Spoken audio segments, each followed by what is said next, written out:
Hey, what's up, SOBs? I'm Jared Logan, and you are watching Stream of Blood. Tonight, the premiere of Season 2, we're calling it, of Vampires of Pittsburgh.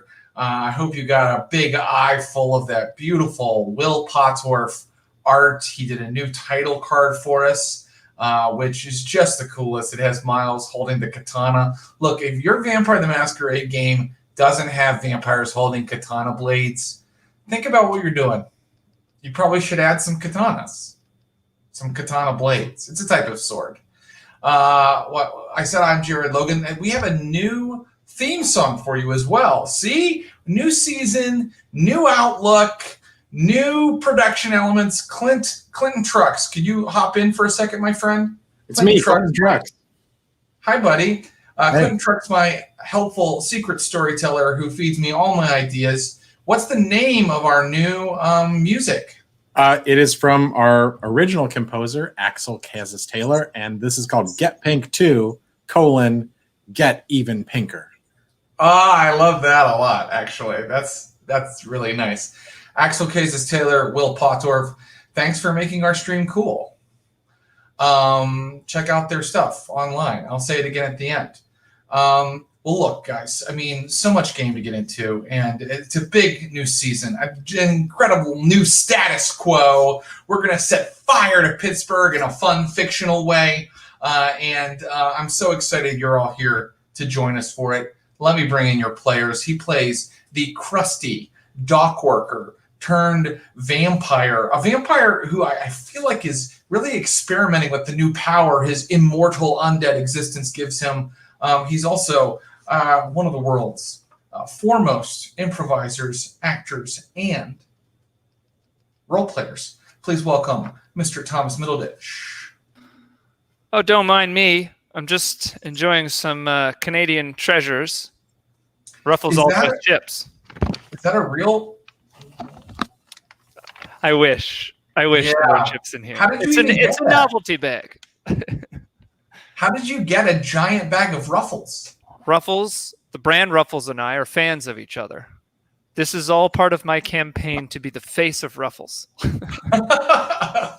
What flavor is it? All dressed? All dressed. The greatest flavor outside of ketchup that you can get. This is a Canadian. Look at this. It's a Canadian flavor. I know they have ketchup chips in Montreal, but I had never seen all dressed. #1 flavor in Canada. You'd think it's all the flavors. It's not. Don't worry about it. Don't get crazy. It's when I get something dressed, I got to have barbecue sauce, ranch, and just I need a big pitcher of vinegar. Do you know what happens? Do you know what's going on here? This is a customized bag. I bet you wonder what's in the bag. Truth is, only Thomas Middleditch can answer it. Wow, that's amazing. Do you think Ruffles will send us some money tonight? I hope so. Yeah. If there are any reps, any Ruffles reps watching, send us some chips. If anybody out there is a Ruffles PR person or another potato chip company and you're sick of this Ruffles getting all the headlines, this is your opportunity to change it.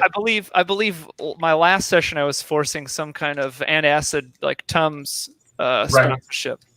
I've gone back to my true blue roots, Ruffles. Well, the gauntlet has been thrown. We'll see what Twitch streams they're watching, and if they're watching Stream of Blood, well then come on, let's get into it. Let's make some money. Make some money. Or at least some chips. Speaking of money, this next player is money, baby. I'm so good at this. He is he's an amazing actor and improviser as well. In the games I play with him, he's heroic, and I appreciate that. I really do. And he's a handsome man. That's probably laying it on a little thick. And he has his own occult library. Please welcome, as Curtis Krieger, the shocked and addled veteran of foreign wars turned gangrel vampire, Mr. Ross Bryant. Oh, you caught me here. Not the origin of Satan. Now, Satan got bit by a radioactive demon, right? Demon, right? Yeah, in a strange act of theological tautology, Satan was bitten by a radioactive Satan and thus became Satan. Yeah. I love that story. And around we go. I'm still cackling at how all that over lavish praise. Thanks for saying I'm money, baby. Hey, and you don't even know. hey, no problem. And if So you want, I'll say it dude. again. Yeah. Your money, baby. God, it's a regular Zoot Suit ride over here. You got big claws, baby. Yeah, baby. Now we're just doing swingers references. We can do it. It's our stream. Yeah. Tell me about the origin of Satan briefly. What is that book? Oh shoot! I got this. Good Lord! In a profound gear shift from talking about ruffles, I had that Gnostic Gospel book a little while ago. I read this other book about the Gnostic Gospels by this woman Elaine Pagels, who's like a historian on theology. And I'm doing some Pagels right now, my friend. Yeah, man, you got to do your Pagels to keep the inside nice and tight. You know, I like my Pagels all dressed. Some people like their Pagels scooped, and you got to have all the fillings, all the Ruffles Pagels flavor. Yeah, so much to say that she talks about like early Christianity and non-canonical gospels. So I'm learning how the hell Satan exists as a character because he's not in the Bible that much. I want you to start bringing that into your character and be like, the demiurge has, Oh, if you wanted me to get into the demiurge and the archons and the Sophia that dwells within us all, we can. The Camarilla calls their judges archons, so it's there. It's just there. We just have to pick it up and use it. Yeah. We're angels now. We're angel and God's vampires. Yeah, you are. Yeah, that's not going to blow up in your face at all. God's kindreds. That's it. Religious zealots always work together with others really well. Yeah, it's always a good path to go down. Yeah. I'm going to bring in our final player. Man, is she good at role playing and also acting. And you may have heard her voice in The Last of Us 2. Most recently, she's on Mythic Quest Raven's Banquet for Apple TV. And she's a breath of fresh air. And she's money, baby. Please welcome, as the tech CEO turned thin blood vampire, Miss Ashley Burch. These intros are amazing. I love them so much. You're crushing it, Jared. Thank you. I was gonna try to group think our next season's hashtag, but it seems like it already happened, right? Get even pinker. Yeah. That's good. Yeah. It was already in the song, right? Yeah. It's perfect. Yeah. Oh yeah, that song rips. By the way, It is so good. Yeah, it What did slaps. kids say? It slaps. Yeah, it's Yeah. a banger. It's a banger. It slaps.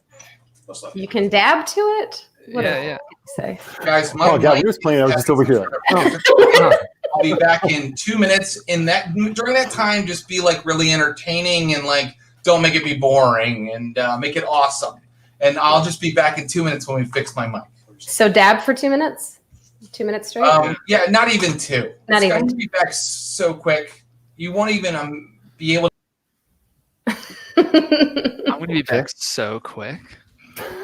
Thomas, what was the full copy of that Ruffles bag? Yeah. Since we have time for a word from our sponsors. Oh, Yeah. yeah, exactly. Well, I was like online really making a push to be like, yo, Ruffles, let's talk. Because I love chips so much. I had a chips review thing going on for a while, and they caught wind of it, and they gave me like a little. Whoa, guys, stop. It's time to start the game. Oh. Ah. Never mind. Dad's here. Do I sound better, everybody? Do I sound better? I think you sound great. Yeah. Okay, No, I think you guys sound great. Should we get started? Yeah. Yeah. All right. Well, Thomas Thomas has is walked gone. away, but we're still going to start. He'll come back. He'll wander back eventually. I'm outta Ladies here, and dude. gentlemen, Vampires of Pittsburgh, Season 2. Here we go. I'm going to give a recap in brief because it's been 2 weeks. We all forget everything that's happened. Recap in brief, everybody. In the course of investigating the Anarch movement in Pittsburgh, our coterie ended up staging a coup and taking it over.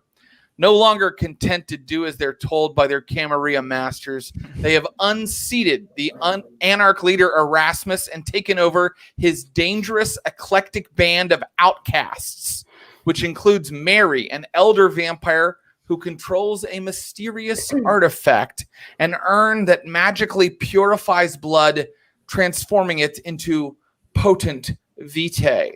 And that is the recap in brief. But if people need help remembering anything else, it's all up here in Clinton Trux's notes. Okay, so we did a little bit of a level up. So I want us to let our viewers know how our characters have changed. Let's start with Curtis Krieger. Curtis, do you remember what you took in your level up? Yeah, I do. So I added some chits to Curtis's Protean discipline. And so now, in addition to having the skill Weight of a Feather, which has come into play, I think, only in our first session. Yeah. But to such great effect. But yeah. Weight of a Feather is one of those things you got to just use all the time. You know what I mean? Get good at incorporating it. Yeah. It'll come to pass. But now he's got another ability called Feral Weapons, which is Gangrel forebears the beast, or should I say angel, inside comes out, and much like the biblical angels, it's not so much a thing of like a beauteous, recognizably human but wings. It's more drives you mad when you see it. And in this case, he grows animalistic claws. So now he can not only communicate with dogs, he can get some gnarly ass beast claws as well. Awesome. That's cool. He's a And beast we added a little bit to his backgrounds as well, right? That's right. Since I've sort of tried to become the deputy warlord of the Anarchs, I now have status among them. 3 points of status when it comes to the Anarchs. Right. And I'm thinking that not only means you hold some water here in this band of Anarchs, but also because you guys have about, I think we said about 20 Anarchs that are kind of all in a group now, staying in this hospital with you, this old abandoned Brownsville hospital with you. You don't only have sway with them. You also, Anarchs all over this area of the country have now heard of you guys staging this sort of like takedown of the prince and everything. So you'll be able to roll a little bit more dice when you're dealing with Anarchs in general with that. All right, let's move on to the old man, Miles Vanderbuck. Miles, what did you level up with? I might not have any sway because I didn't bother with any of that madness. Well, yeah, you didn't do it. He's happily a foot soldier. Yeah. Considering himself more of a lieutenant. And if anyone's got problem with him, they got to talk to mom and dad right over there. Well, also remember, they saw Miles attack Mary at one point. Yeah, it'd be tough to gain posturing in this group at this point. Yeah. Well, I decided I've got a little bit of a master plan going on here now, but first step of that master plan is to pump up a little potence, get a little stronger. I've got a new ability called Brutal Feed, where I can slurp someone's blood out in an instant, just like instant slurp. Like those. They're just husk. I saw this video of it was like how Russians eat hard-boiled eggs, and they just like cracked open a little bit of the top of the hard-boiled egg and sucked out the fucking egg through the little hole. Oh my god! It's a different culture. Yeah, bless them. It's sucking out eggs and election interference. That's Russia, baby. Anyway, so I've got Brutal Feed, and then if anyone remembers Dylan, that young woman that Miles saved from the from Buddy. Sex trade, yeah, the Buddy. And no. Well, maybe kind of. Yeah, go ahead. Well, blood trade. It was a bad situation. Let's put it that way. It was a no bueno. Anyway, I've taken her on as some kind of protectorate. So it should be an interesting, complicated relationship that they have. It is, because she's a retainer, and normally that means a ghoul, but she doesn't want to take the ghoul, the blood to empower her. She's kind of a mortal retainer. But that's kind of cool. You have someone who can stay awake during the day, kind of keep an eye on you. There's all kinds of ways she could help you out. And I've got to help her. She reminds me of someone, Yeah. So what's that person's name again? Amy, my sweet daughter. Yeah, he's got it. That's right. Hey, good job. That's great. Hold on, let me look at It was- the it was my genealogical wife tree. I that have I the forgot. characters. Yeah, that matches. Yeah. All right. Finally, the leader, the manager, the CEO of our Anarch movement, Jen Brown. Jen Brown, where did you put your points? I also took 3 pips of status with the Anarchs. Yes. Because I feel like that would probably be good to not constantly be having to prove myself, although I probably will still have to anyway. But then the thing that's really fun that I got is I got another thin blood alchemy power, which allows me to change my gender. Ooh. Yes, bitch. So Change your what? I mean, I don't even. It's a I spectrum. know it's a social construct, but Right. I Continuum. don't recognize the word. but the literal Biologically, biologically. Jen Brown can now concoct a blood potion that turns her into a male. That rule. Ashley, Ross, what if you an ever wanted interesting to- choice. Draw the male version of Jen, I wouldn't say no to it. But, Consider it done. You know, I might do. I think I'll do a gender swapped cast. Perfect. Why What not? a woke ass choice. That's great. Great. I think I it's love the coolest, and it's in the book, and it's a power that some people might not grab because they're like, how would I use that to destroy other vampires? But I think it could be really useful. Yeah, I don't have any specific plans, but I feel like there will be a time where I'm like, it's When boy we J meet, time. Clinton Truck says you have to call yourself James Brown when that happens. Consider it done. It is a man's world. It is a man. All right. Vampires, listen up. You've destroyed the Prince and Sheriff of Pittsburgh, but the other Camarilla coteries of the city are still active and pose a threat to your survival. If they find you, they will do everything they can to destroy you. In your last war council with the other Anarchs, you decided you have to take them out before they come for you. And so, if you recall, you made the decision to go after, to target the Blood Dance coterie. Curtis, I think you kind of said, like, let's go after somebody who's maybe doesn't seem extremely powerful yet. These guys seem kind of roughly on a level with you guys. And Jen Brown, you have that little thumb drive from the Prince, from the former Prince Button Gwinnett. So if you have any questions about them, like, I can give you intel about them now. You guys can decide to go and case their hideouts and things like that, and decide how you want to attack these guys and take them down. As of right now, all of the info I have is that Lara is part of them. Misery and Amen are members, and then they operate out of 3 nightclubs: Insomnia, Svengali, and Pearl. Is there any other info I should have from the USB? Yeah, I can give you a little more. So just to set the scene, you guys are in your new haven. Oh, and I should tell you a little bit about the new haven as well. Because your haven changed, I've changed all the stats on it to reflect that you're in an old abandoned hospital. And that hospital gives your haven a couple abilities. It has a laboratory, obviously, but only a 1-dot laboratory because the whole place is still very old and decrepit. You haven't fixed it up very much yet. You have a laboratory. You have a surgery in there. You don't have any doctors or anybody that can do surgical things, but you do have a 1-dot surgery. You have 2 dots of watchmen because the redneck, remember the redneck guy that nobody likes and who seems like a real handicap to everybody?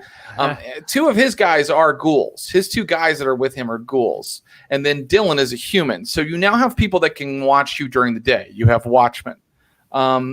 It's still creepy. Your last haven was creepy. This one's also creepy. So it's not exactly a place you can bring people back to if they're not initiated into who you are. And all those other Anarch vampires are there with you. So you're in the haven, and Jen Brown, you've got power. You guys have spent a couple of weeks getting it fixed up enough that you have power. And Anarchs don't worry about using electronic devices and get on the internet and all that. So the other things you can find by looking this up is that the 3 vampires you just mentioned, Lara, Amon, and Misery, the nightclubs are not where they haven, but it's commonly believed that the 3 have a shared haven and are in fact a throuple. a romantically entwined trio of vampires. You have met Lara, and so I will just kind of remind you who she is, because sometimes we have a huge cast of characters here on Vampires of Pittsburgh. Lara is, according to the Thumb Drive, sort of the leader of this coterie. And from your meetings with her, you know that she has sort of a resigned, sort of like cynical, humorous air that made her a popular harpy in Elysium. The harpies are kind of it's a name for vampires who kind of control the social scene in Elysium. And you also know, Curtis, from the time that she ratted out Sabrina. Well, actually, Jen Brown, you know this too, that Lara is pretty dedicated to the Camarilla. She ratted out Sabrina and kind of made Churchill send you after Sabrina that one time. Because Sabrina went to one of her nightclubs asking if there was like, kind of like sexual blood play. Obviously, Sabrina was just craving blood and wanted it from another source. And so she went to the nightclub Insomnia in the Curtis solo episode. And you guys kind of tracked her through Lara. So that's what you know right now, and you know where those nightclubs are. You can research in any way you want. You can talk to other vampires. You can talk to people on the street. You can go take a look with your eyes. You let me know what you'd like to do. How much time has elapsed since our last session? Something I should have mentioned. I thought about when I was getting ready for this, should it be like 2 months? And I was like, no, Curtis wouldn't be like, we're going after these guys and then let 2 months pass. So it's been 2 weeks. Okay. And it was really necessary to wait that long just to kind of get the Haven fixed up enough that you guys could kind of dwell in it comfortably. And I think that maybe some of these research actions, if you take any, or casing the joint, they sort of happened leading up to this, right? Okay. I have a question for us, if we're having our little sort of council of the elders. Sure. Mm-hmm. And what I would ask is, when you have that council, is it just you three? Well, actually, okay, not to question, but has there been any sort of movement between us and the rest of the Anarchs within those 2 weeks that we should know about? Is there anyone that's more keen on us? Is there any dissent that's happened in the meantime? Great question. So Miles has kind of been put in charge of and this can change, and you can go, I don't want that, let's change it. But Miles has kind of been in charge of procuring food. And he's got Bob from Cleveland and Kenya helping him most of the time, and Dylan, of course. So they're kind of that squad, right? Then Curtis was kind of made the de facto war leader. He's got the 2 Iron Horsemen that have survived, whose names are Dutch, and I forget what the other one's name is, but they're 2 bikers. And he's got the Rednecks, and he's got Cross. He's basically got all the warriors under him. Oh, Smokey is the other Iron Horseman. Dutch and Smokey. And Jen Brown, you have really been kind of, you're sort of in charge of the message, You're sort of in charge of the direction of the whole thing. And the people that are with you are Mary, because you are the only one who has a really strong rapport with her. Thana, who was that sort of very intense and very dedicated Nosferatu woman you met. And there's a new woman in this group named Circe, who is she's like a caitiff, but she's got like, half of her head shaved. She's got crazy like punk hair, tattoos all over her, and she always introduces herself to people as a witch. And you can make fun of her, Jen Brown, but you just took an alchemical formula that changes your sex, so I think you're more like Circe than you might first believe. When I'm disturbed, there's usually something wrong with me. Okay, so is everyone on is there sort of a fragile peace at the moment? People are Bob from Cleveland and Kenya are not with me for this meeting. They don't really I haven't really earned their respect, and Miles doesn't really care about them. And that's fine. They've just kind of been helping you out, and maybe that'll change actually. Yeah. Well, maybe let's just say it's the 3 of us for now. Yeah, let's decide it's just the 3 of us. Great. I like that. I have a question as to our objective, Curtis, Jen. With the forgot the name of the crew that we're about Blood Dance. dance. The blood dance. which is a coterie. Like right. Yeah. Like you guys. Like us. Yeah. Hey, Are we looking to eliminate them altogether, or would persuading them to join our cause be an equal objective? Based on what I know of Lara, she's a company person. She's not going to flip on him. I say the time for persuasion is done. The very presence of us in the city tells me that if the Camarilla of Vampires wanted to come over to our side, they would. Not a lot of people have we made this transition because our background is, shall we say, a little more complicated than most of the Camarilla Vamps who hang out at Elysium. Fair enough. But if we got rid of Lara, would Eamon and Misery or whoever else be more persuaded? What do we know about these people? they're in a relationship together, apparently. What? Oh, 3 of them? I know. Miles has never heard of it. Okay, Miles, you know. Thomas, He's all an about old-fashioned it. guy. Miles Yeah. We'll breaks take a his brain. quick 15-minute detour, and Jen will explain polyamory to Miles, and then we'll come back in. It's the most hilarious thing to have a problem with. Yeah. More than 2. It's like the actual person Arms is going. is like yay thumbs up, and Miles can't handle it. Yeah. It's a great fun. But Okay. how would it work? It's In train? I don't. Okay, so he understands now. Get into the So I logistics of- guess so then follow-up questions are What about the rest of the blood dance? Surely there's got to be more. Or are we just looking to take out the management and have that be that? That's a good question. Is there any sense on the USB or anything that the blood dance is a larger coterie? I'm guessing they are, right? Well, it lists that they have, income from these clubs and retainers that work at the clubs, but it doesn't give a lot of details. Okay. You might get the sense that Button Gwinnett, he had tons of info sometimes on Primogen and clan leaders, but he sometimes with lower level vampires like these guys, he might have skipped over it. But if you want to, Jen Brown, you can do a deep dive here and see if there's something you're missing. Maybe something that's not in their file that's in someone else's file. Oh, sure. That sounds Would good. you like to give that a shot? I would like to give that a shot. Well, then why don't you give me a tap, tap, tap on the keyboard I'm in. with a little bit of an intelligence plus a, let's call it a technology roll. That's a Jen Brown special. Where is my hunger at? Your hunger would be at 1. We'll stay at 1 at the beginning. Okay, that's fair. Oh, I can't wait to Oh, slurp baby. someone. Messy critical. A messy critical.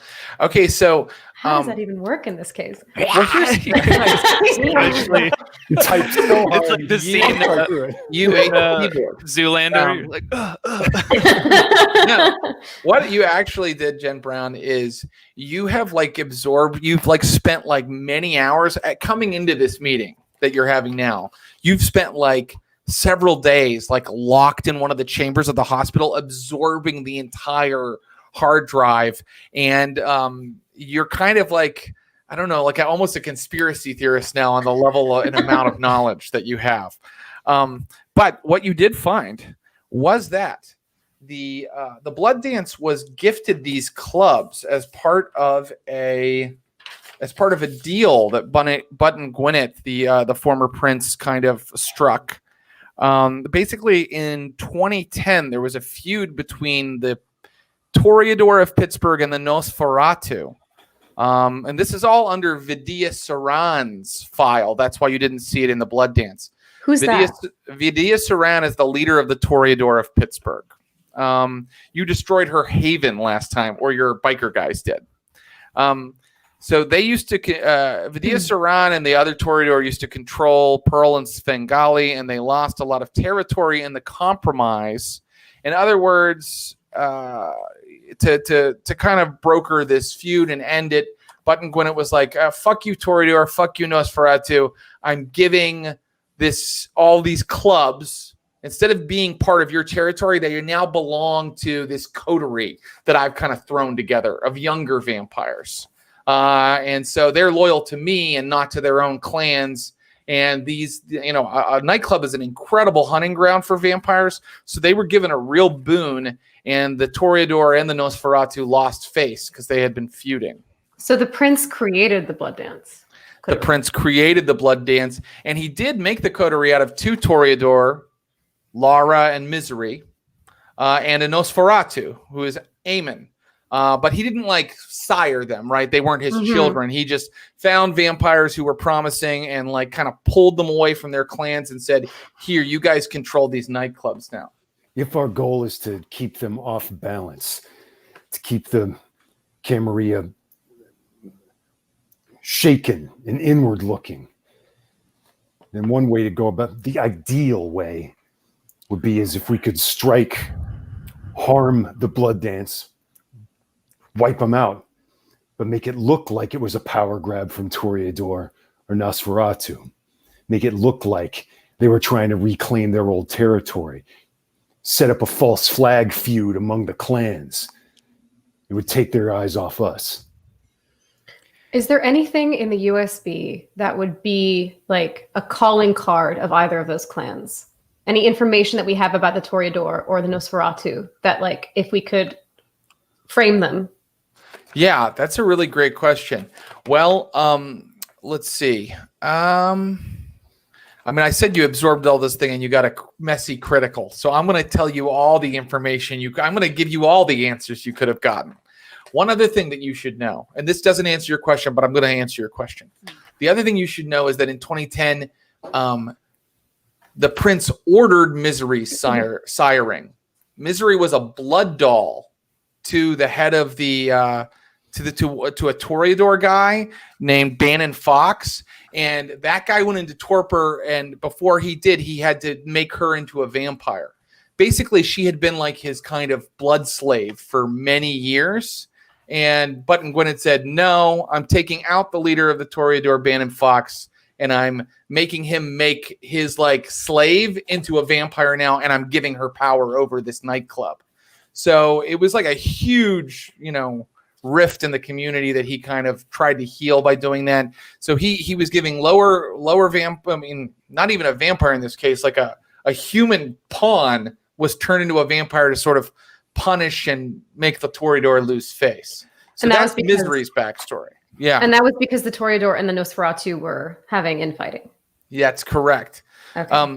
If you're looking for what their calling cards would be, the Toreador of Pittsburgh, they operated out of the Warhol Museum until your bikers burnt it down last session. Mm-hmm. And they have an aesthetic. They have like a very brutalist aesthetic. So they like very, because Toreadors are all about art and like the aesthetics of things. So they like very functional architecture, things that like look very square and simplified and like primitive. In terms of a calling card, not really. And the Nosferatu, from Miss Sonia, they use obfuscate a lot when they attack people. They're not like head-on attackers. Like they do things with stealth and secrecy and through animal agents because they also have animalism. Okay, that's interesting. They attack through the disenfranchised members of society. Those are usually the people that follow and help Nosferatu, people who have homelessness or are in some way disenfranchised by society.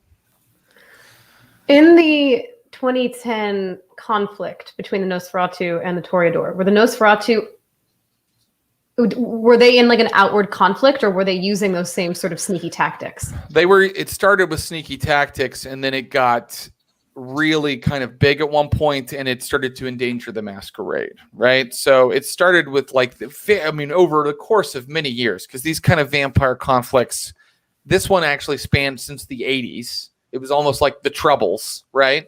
And it starts over many years with subtle attacks on each other, and then eventually it moved up to outright war in the streets, where Nosferatu are sending, Sonia's people are sending like waves of rats into like Toreador nightclubs and things like that. Send in the rats. Yeah, exactly.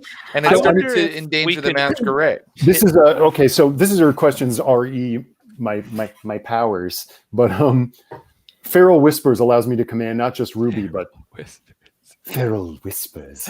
Yes. which every time I say it, I think the sax line of Carol's Whispers plays in my head. Oh yeah, same. Immediately. Instantly. Oh, I'm never gonna buy it again. Could I have the ability not just to communicate with Ruby, but to command all animals, right? That's right. All creatures, great and small. Well, you can communicate with them. They don't necessarily do as they're Follow my told, but they command. might. I mean, if you are forceful enough in your use of the power, or you can entice them in some way, that helps as well. Entice them. Okay. All right. So it sounds like knowing if that's the situation, then the easiest crew to make it look as though we were impersonating would be the Nosferatu. We could attack. Here, just brainstorming. Blue No sky. bad ideas. No bad idea. Put it on the whiteboard. Yeah, sure. If we were to say attack Misery, who it seems as though was used as a pawn in this way, and that both of these crews might have an opinion about. If that person suddenly had a terrible accident involving a pack of animals, went into torpor, or was found maybe with it's a hospital. We should have mentioned Ross Bryant has full-blown COVID. Okay, go ahead. I'm in a very bad way. If they were attacked by animals, by unseen agents, then that might tend to pin it on the Nosferatu up to their old tricks, which might cast suspicion on them from the Toreadors, which could get things cooking again. I'm wondering if we have the strength at this point in our fledgling state to pull off such a thing. The idea being, I have to break the voice because I can barely keep this nugget. What if there's a way to actually have them do it? To sort of say to, I guess, going off of your suggestion, Ross, to maybe go to the old Nosferatu and say, hey, if we got the chunk of territories that were taken from you by the blood dance back, and we carved off a bit so you could have some back, would you be into taking it on? I'm just saying, like, we need allies in this as well. Like, if we're going to go with this alone, it's a little bit scary. It's just not even just this, like the whole thing, taking over Pittsburgh, anarchy. I think I listened to that, but if we're out of character now, everything Curtis has heard and seen, Ari, the Nosferatu, and especially Miss Sonia, is that she, even though I've never seen her do anything overtly violent or horrible, and as a matter of fact, she's been always like incredibly polite and kind. But everyone who every character that we've seen refer to her talks about her like she's maybe the scariest, most powerful, and vicious character in the city. That's Miss Sonia. She did do yes, and she did do one thing. She gonna become. And she blew up. She blew up 17 of your people. She blew up literally. Oh, that Miss Sonia. Oh God, yeah. Oh, Miss Sonia is Nosferatu. She's the leader of it. She's the clan leader. So yeah, that's going to be tricky because we went to go kill her. I think actively trying to turn any of the Camarilla vamps that we know of seems nigh impossible. Did we have any interactions with the Toreador?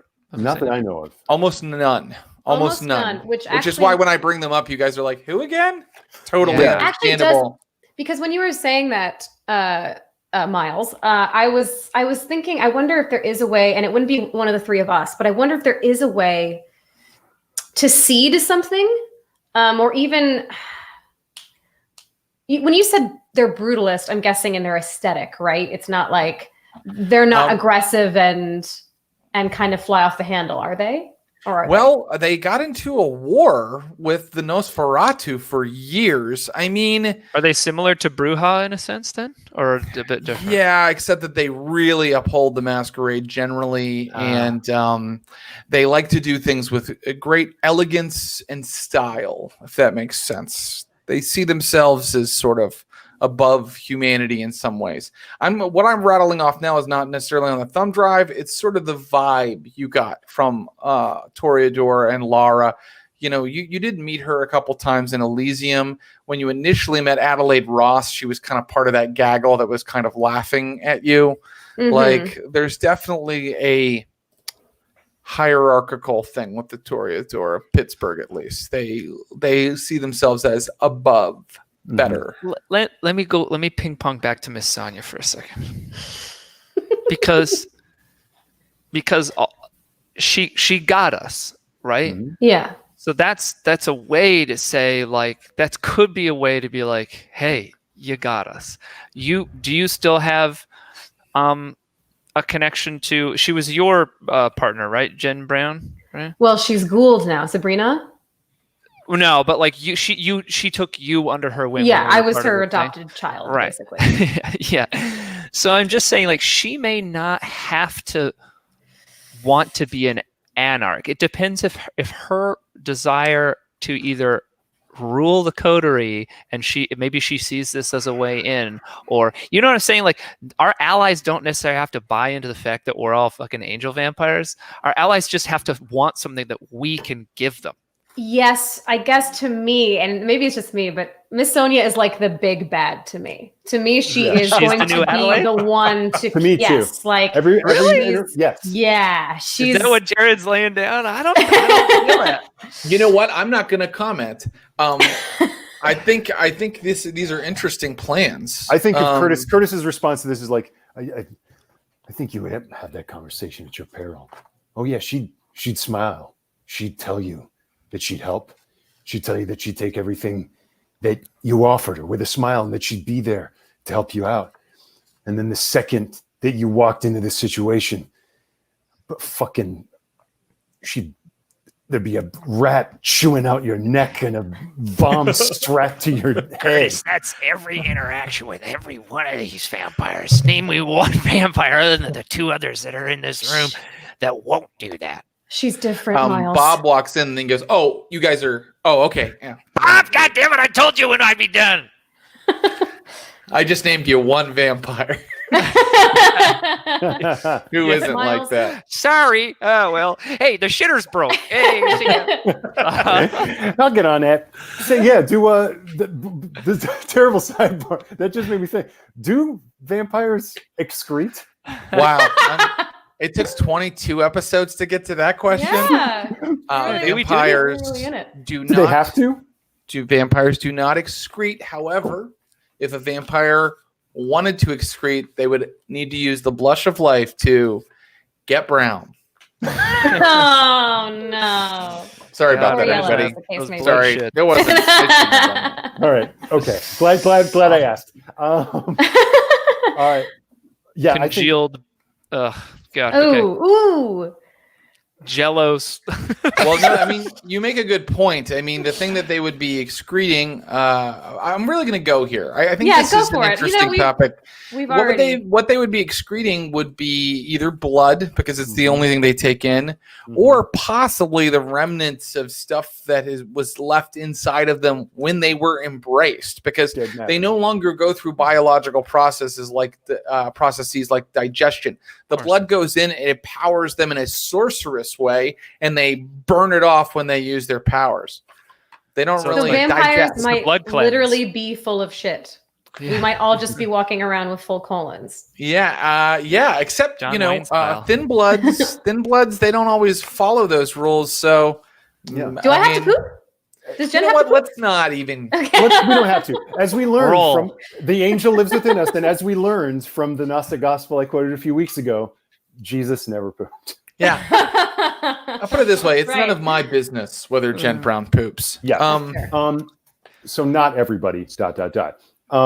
Wait, so okay, we are actually having the general consensus that there's no way to gain an ally out of this little, because we have like 3 factions, one of which literally was prescribed territory from the other 2. Is there no way to legit pin them against each other as opposed to this sort of like No, I don't think the fake pin? Nosferatu.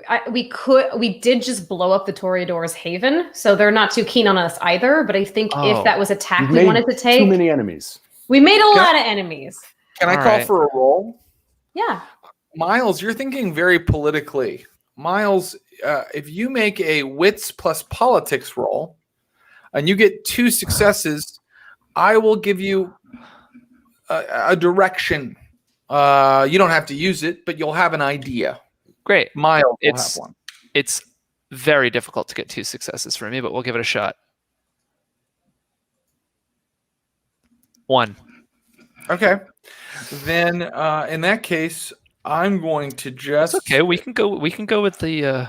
We can go with this one. Could I? I mean, I've been trying to cook away at this, but could I try a similar role to see about that? Sure. You're all talking about it. It would make sense. And Jen Brown's told you everything she knows from the hard drive. Wits plus. Okay, I don't have any politics, so. Yeah, I'm going to do it too. I don't want to be left out. I'm going to do it too. Everybody roll. Everybody Verfhelm. Everybody. Well, wouldn't you know it? Total failure, Jen. She's back. She's back, baby. She's ready. She's excited for season 2. Welcome back. Welcome back. Now we're really in it. 2 successes. Oh! Professor Krieger. Attorney at law. Professor. That's attorney, amazing. MD. So the thing that you kind of figure out, Curtis, is you kind of ask Jen Brown more about Misery was sort of like used as a vampire plaything for many, many, many years, right? And she is now also listed as the enforcer of the Blood Dance Coterie. And you think that like someone that was treated that way by vampires, Camarilla vampires for many, many years, definitely has some latent anarch tendencies. You yourself can definitely sympathize with someone who was moved around like a pawn, like she was. Interesting. Who's that? Which she? I'm sorry. Misery. Misery. She's part of the Blood Dance. Yeah.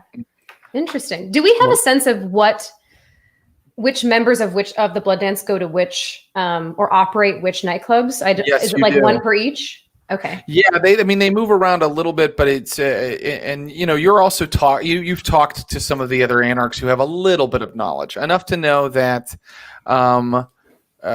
Misery works with Svengali is the name of the nightclub. Insomnia in Brookline is run by Eamon, and Pearl in the Hotel Tellurian downtown is run by Lara. Okay. That's interesting. Okay. Okay. Because here's the beauty of it. Thruples are very difficult to maintain. If we can get in there, there's no greater scourge than lovers that want to attack each other, that feel betrayed in some way. That if we can break that up, that will do most of the work for us. I think maybe it might be less about planting bombs and assassinating people, and more so, and believe me, as Miles, I want to cut people in half with my new katana. But I think it might be a little bit of bippity boppity, he said, she said, we'll play this clique of high school vampires against each other. Maybe. I think you need to give Miles a promotion. He ain't no foot soldier. This is fun. This idea. I like it. Okay. So I don't know. I don't have the solution of like how do right. that. Yeah. Well, yes, this is here's the thing. Yeah. This could be too early to implement this budding relationship with me and my sweet Dylan, who I love as Miles. She could try and get a job like as a bartender or server at Svengali, or what type of club is it? Is it a nasty boy club or is it a cocktails club or No, that's okay. This is all easily searchable. These places are public, obviously. Svengali, it's in East Liberty. This is a nightclub with a really goth vibe. Svengali is a showroom that does metal and extreme music shows. Its decor is black on black on black. Ross, Yeah. noise core concert. Yeah, exactly. It has a younger clientele than the other two. There are a lot of 18 plus shows instead of a 21 to get in thing. So it's kind of like a cool place for young, noise metal enthusiasts to go. Dude, wish this was in LA. Do we know what Misery looks like? You do not. You've never met her, and it's not written down in the drive. Do any of our anarchs know what Misery looks like? Let's see. She won't have an Instagram. She will not. Yeah, actually, the redneck does for some reason.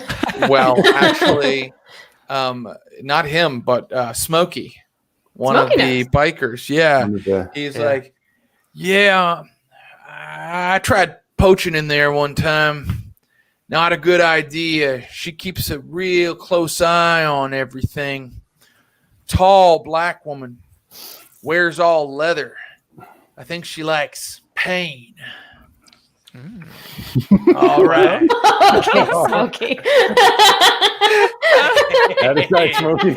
You know what I'm saying. You guys know what I'm talking about. Yeah. Again, I wish this club was in LA. I want to be there. Yeah. Okay. Yeah, so, that's right, Smokey. okay. There's a thin line between pleasure and pain. I learned that from Hellraiser too. Hell, man, I learned that on my second old lady. Yeah, Okay. dog. He's got a fang sticking out. Yeah. Smokey's a riot. I love Yeah. Smokey. As long as he's safe, as long as there's consent Smokey established. Yeah. Okay, so we've got okay.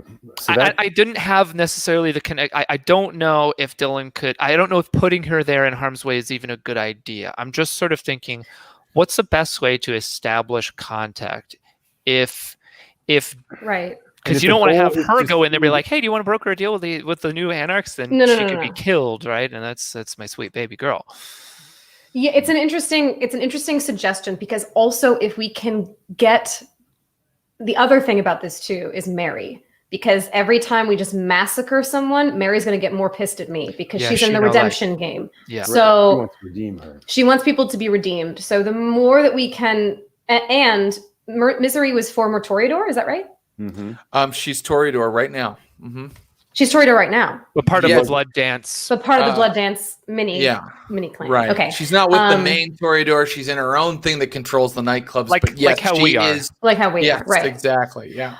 So she would also give us insight into the Toreador if we were able to turn her, which would make things a lot I mean, easier. maybe a handsome young man Bob, could, or I don't know, someone like a soul brother number one, if you will, are you asking for James Brown? Mr. Dynamite, the Godfather of Soul. Yes! That's perfect because she doesn't know. She knows Jen Brown as She would know Jen Brown. Jen Brown. She'd know us as anarchs, but she wouldn't know a. It's already coming into play. Okay. Yeah. So I guess you guys are talking, and Miles is like, I don't know if I want to, risk Dylan. She's already been through a lot. And like Curtis is like, if only there was someone who could pass as human, but also wasn't known to them. Oh, boys, I have a solution to this. Maybe here's a question. Also, does my voice change? Does everything change, or just my? You appearance? are completely changed. You are, and by the way, it is permanent until you enact the ritual again. Oh, really? Okay, so So- then while they're talking, can I just do it and then have them turn and see me as a dude? That actually is a no. Kenya's been teaching you a little bit about thin blood alchemy, and not everything works exactly like you take a shot and then you can just do it. Like, you're gonna need to make a roll and use the laboratory for a minute and see how it all goes. But I don't think it'll go wildly wrong and you'll have like a penis coming out of your shoulder or anything like that. It's just like it might be unstable or something like that if the role doesn't go exceptionally well. Should we try to do this? We should, and also not now, but y'all should look up. There is a dude that had like a penis coming out of his arm. Do you see that? He had to grow his. I can't. He had to grow his I can't believe it. Everybody, please don't go Google. Okay, do what you want to. I have to grab my discipline cheat sheet. Give me 1 second, Sure. and we will look at the power. Question for the team. Mm-hmm.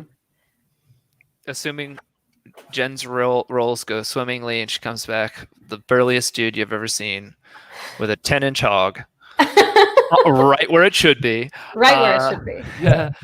Right here. And assuming we can sort of establish contact with Misery, what do we have any first thought as to like what our angle is and what we want out of that interaction? Well, this is the thing. That we should be very clear about what we do want. Yes. We're going in to entice her to turn, jump ship, and join us to be redeemed and become an anarch. In which case, we have. I don't think we should identify ourselves as anarch. I think when Jen goes in, she's something else. I don't. Right off the bat, that seems crazy. It seems like she'd be really liable to tell her superiors about it and bring the world down on us. Is it to be the person who's going in there and saying like, I heard that. Did you? Tell Laura I had a great time last night, and like sow the seeds of discontent amongst the throuple. Right. Or seduce Misery on her own. Like, is your open relationship open? Or let's look at Jen's stats. Or did she just go in there and stick a bomb under there and blow it up? Mm-hmm. How do you? The thin blood alchemy ritual for turning into a different gender. If you could find that in the book. Have you guys decided what you're going to say, or what are you going to do as Miles was suggesting, and try to get a job or something like that? So I do have a question, I guess, for Curtis, our general, which is how long are we comfortable with this taking? Is this a one and done meeting? Because if it depends on our tact, but if I'm trying to either literally seduce her or seduce her to becoming an anarch, it's going to take more time, which means that we would have to put off our attack. Yeah. Unless we want to somehow do it simultaneously and hope that actually helps me in my trying to seduce her. Miles thinks that although our anarchs, the name of it betrays this movement, we should be thought of as like a new source of serenity and freedom in the vampire world, less infighting and more something else. Otherwise, it's just the same as it ever was. Yeah, good point. And then obviously, if shit goes tits up, we'll kill everything. But you all have a beast inside you that hungers to feed on the blood of mortal beings. I can't see any way that could go wrong. Right. Mm-hmm. Right. So what do you think, Curtis? I mean, Curtis is not necessarily the most diplomatic person. Right. I know. I'm sort of realizing I'm pitching as Thomas. Miles is probably like, let's kill everybody. Well, I mean, it's interesting. In Curtis's head, this is now like, it's like he's now the Camarilla. He's now kind of like on the other side of what he's experienced. He's now like, or that's the way he can kind of visualize it, where like he is the guy trying to like get in, attack, get out to a giant imperial force, a la an Afghan militia soldier against a Korengal Valley. Sorry, go ahead. Armored transport. Like it's like, it's not necessarily let's make friends. Like you don't turn them to your side. You no, but we can pit them against each other. We can pit them against each other. There's something there. What if we do both? What if there's a way to? Yeah, that's what I was thinking too. What I want? Yeah. But what if there's literally? What if there's a way to stage it so that we attack the nightclubs and we save Misery, or James Brown saves Misery? If there's some sort of way of like, we create chaos with the nightclubs, and then we get Misery out. I save her, and through that saving, we then I'm like following the logic. We then bring her in or convince her that someone else did it. One of those tacks. If there's a way to maybe do it so that we are sort of trying to have our cake and eat it too, which I know never works, but if we can use it as leverage to actually gain her trust, like if I get her out of a spot of bother or something. The trust though is going to disintegrate should you ever return to being a female and be like, by the way, I was fucking Anarch General the whole time. This is also the thing about just how this little this ruse of yours works. When you're interacting with her, does your thin blood ability make it so she can't never tell that you're a vamp? Because if she can, then she's like, well, why have I never seen you before? Here's the deal. Unless Jen Brown reveals her vampiric nature, Jen Brown as a thin blood passes for human most of the time. Some vampires do have specific discipline powers that can sniff that kind of thing out. Kenya and the other anarchs can tell you this, but not all of them have that. So Jen Brown passes as a human, and if she has a completely different look, then, she may pass. So here's another question. Sorry. When I switch genders, am I turning into the same male version of myself every time? Do I get to change the look of me? That's a good question. No, you do not get to change the look of yourself. You have just a male form. Okay. It will not, it's not also sort of a mask of 1,000 faces or anything like that. Okay. Perhaps this is all circling back basically to the original pitch of like, let's get them against each other and watch them fight. But the way in is breaking up the couple somehow, because we were looking for a calling card or some kind of thing. And maybe that's not like, maybe it's just about pitting them against each other and watching it happen, because we don't necessarily have an army to go just fucking smash them, right? We're just there to like throw firecrackers into a pile of kindling, right? So first step is to somehow sow discourse in the throuple, and once that's sort of bubbling, then we come in and do little pieces, and then their rationale is already there. If they're looking for trouble, then it's like it's probably them. That's my pitch is this, and I think this is I think that's good. I think Curtis's pitch is like, it needs to be faster. I say, okay, I go. This doesn't have to be an army operation. If I go and I send the rats in to attack her, and they attack, and James Brown saves her and tells her that he saw a creepy. The rats might be enough. The rats might be enough to put the blame on the Nosferatu. If James Brown tells Misery that she saw someone lurking in the shadows with a face that didn't look quite right, then that only drives it home. But if it looks like that this human is a liability for the Masquerade, then she might try to get you to suck her wrist. Well, I think it's time to move forward with the plan. Yeah, it's tough though, man. How do you do a coup? No, here's what I'll say. The thing about plans is it's good to have one going in, but none of them survive the practical, the mission. Sure. So go in with, what you think you're going to do, and then be ready to improvise, right? I mean, I'm just saying that as the storyteller, not as, Prince of Pittsburgh or anything. Jen Brown, in order to enact this formula, it's going to be a little tricky. You're going to need your own blood, and then blood from 5 different vessels, identifying fully as the desired gender. So you're going to need the blood of 5 different cis men. And that is going to be a little bit of an adventure in and of itself. Do they have to be human? They should, yeah. Actually, I guess they could be kindred vitae. It doesn't say that they need to, but trying to get blood from. Oh wait, 2 strapping men right here, and then 3 other anarchs. Mission accomplished. It doesn't say that they have to be mortal. So, okay. Does she get any sort of like?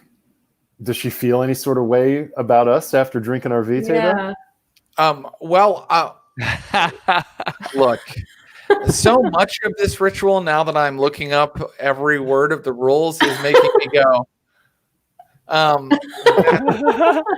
this is the way I'm going to handle it. I still want to roll. I don't think it says that you have to roll, but I want to see a roll. So wait a second here. Let me see. And I have one more thought on the plan, and then we can move on as well, which Yes, is that please.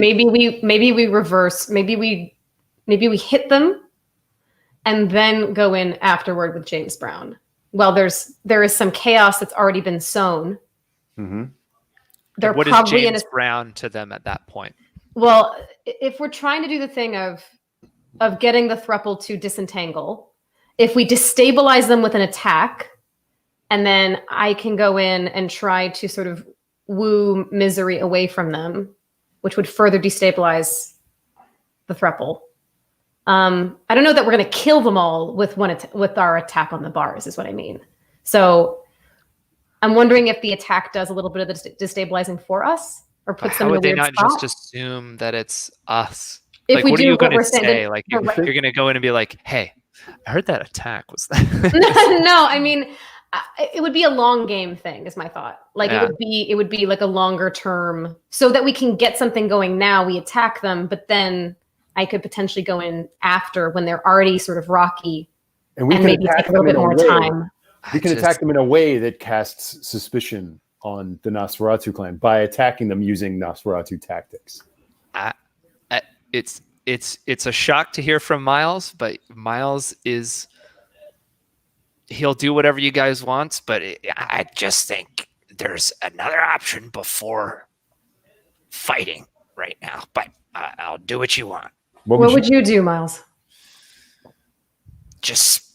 Why don't you just establish contact with Misery? We don't know what she thinks. You don't know what she is. You just go in there as your new alter ego. However this ceremony works, I just gave you the blood. I don't know.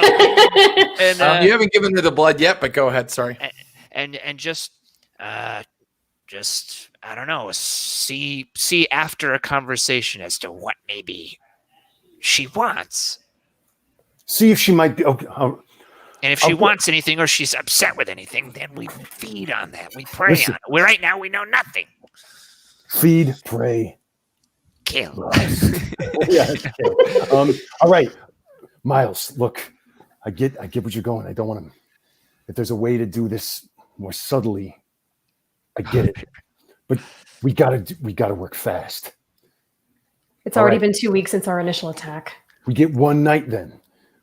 One night to go in, establish contact, and try to get a relationship going, get a conversation going. See if she has the same sort of frustration about being a pawn that we know all too well. Yeah. And that's all you need to do. And then once we have a sense of what she's coming from, then I send my boys in. You never know. From what I can only anticipate a throuple to be, there's bound to be someone on the outside. There's usually a primary relationship that develops. The next night. Have you? Okay. I just learned about it. I don't know. He did some quick Googling after he discovered what it was. Yeah. Everyone make a rouse roll. This was a whole night of kind of prepping and like talking. Ooh, no, are you kidding me? What if we did That's this? Fair. And then the next night, everybody makes a rouse roll as they awaken in like, some old patient room inside this like old abandoned hospital where the windows have been boarded up. You're probably like sleeping on beds that don't even have pallets on them anymore. No mattresses. You wake up on these old metal rusted beds. And awakening again is like alive again all of a sudden. And you rouse yourselves. Did anybody get hungrier? I did. Right? A failure means you get one more pip. Yeah, you get one more pip of hunger. Okay. And now it's time to enact the ritual. So you have two men at your disposal. Who are the other men you're going to choose to contribute blood? You need 5 vessels. Hi. Okay. We got Dutch, Smokey, Bob, The redhead. Yeah. Cross. Oh, right. Kenya's a girl.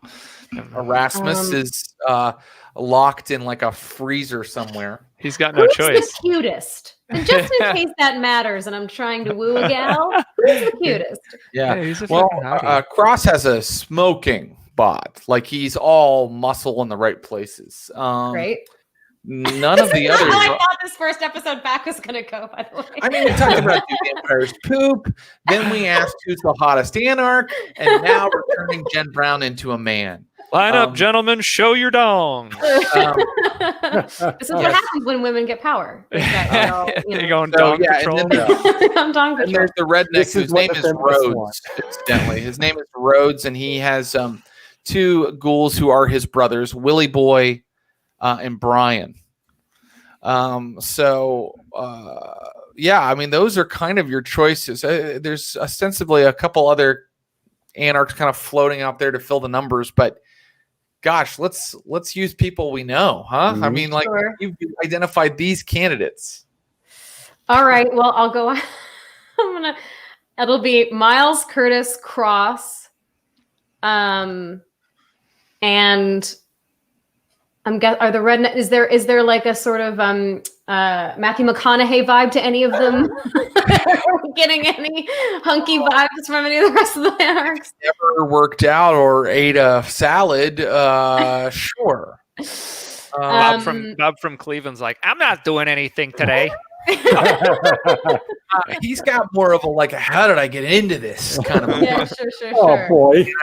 Oh, He's the star of a movie in his head. Do you know what I mean? He's like this vampire thing. It's You know, really I'm going to go take from Erasmus as well because he's staked and he's not going to complain. That sounded bad, but I'm going to take some blood from Erasmus. Sorry, Erasmus. And He's not gonna bitch about it. sorry. Yeah. Sorry, everyone. Oh, it's getting so problematic so fast. No. And I then- mean, look, it's a game of adult themes, and boy, have we hit all of them tonight. really, all of them. Look, And it's actually taken us 22 episodes to even talk about like sexy stuff. So we're doing pretty good. right. For a game about vampires. Yeah. Okay, so Curtis, Miles, Cross, Erasmus, and then I guess I'll ask, who has the ghouls? That's Rhodes is the name of the redneck with the AR-15. That's right. Okay, Yeah. that's right. And then Dutch and Smokey. yeah, Dutch and Smokey. The bikers, Dutch and Smokey. How are they?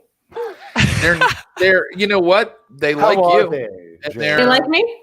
Yeah, and they're nice. Like All right, you know, I'll take some from Dutch, I guess. okay, great. Dutch is the kind of the elder of the two, who's a little less like jovial and a little more quiet and intense.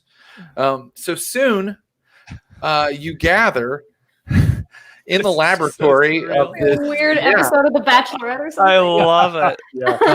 and it's everybody's looking at each other like, what's going on? Like Dutch is kind of like he wears shades at night. He kind of looks at like the rest of you, and then he's got Miles's accent too. And Cross is kind of like, yeah, let's do this. He's got the cross tattoo. A guy like that is ready to participate in something like this. And then there's Curtis and Miles, of course. And you already have taken a little bit of blood in a vial from Erasmus. Earlier, you found him, and it was creepy, Jen Brown. He was just like inside a refrigerator where you guys have left him staked, and you cut him, and a little bit of black. It's like when they go into torpor, it's not as glistening and crimson anymore. This black splatter fell into your cup. And as you are all gathering and looking at this cup that Jen Brown is holding, suddenly Mary walks into the room. Oh boy. And she says, "Children, what are you doing? Uh-oh. Oh no. You must use the urn." And she puts her urn in front of all of you. And it's like, drink deeply, Jen Brown. Mary's into it. All right.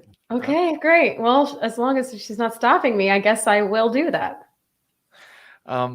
Jen Brown, everybody, you tell them what they're doing, and let's see, the people you picked don't have a problem. Like that's, there might have been like some sort of social role or convincing somebody, but these people, I mean, like fucking Dutch, he's fucking done a blood handshake before, so they're all like, all right. And they all pour their blood into the urn, and immediately, like you can just kind of feel something coming off the urn. Jen Brown, the final ingredient is your blood.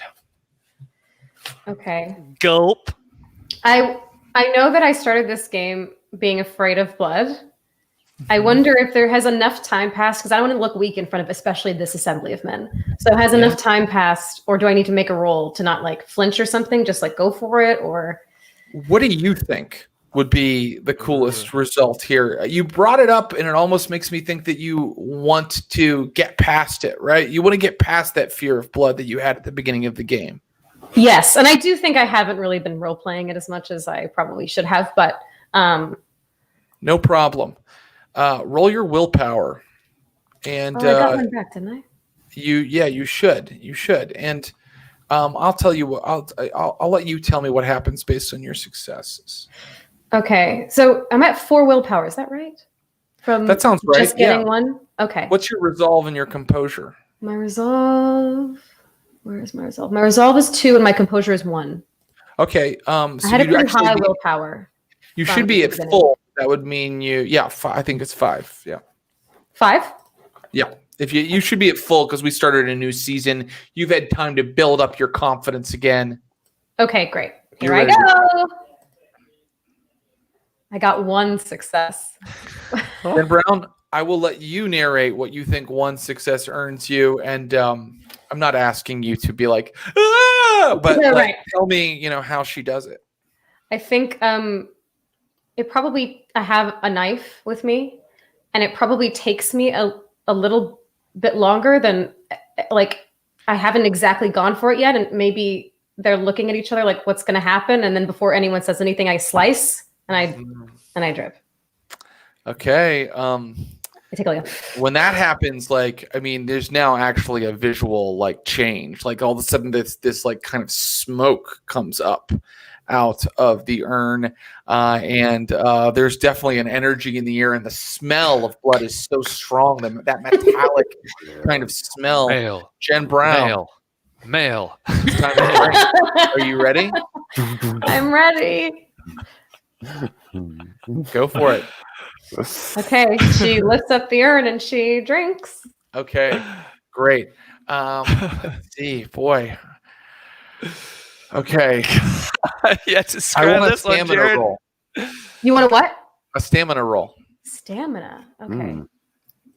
Is this what boys have to do? And It's all stamina with us.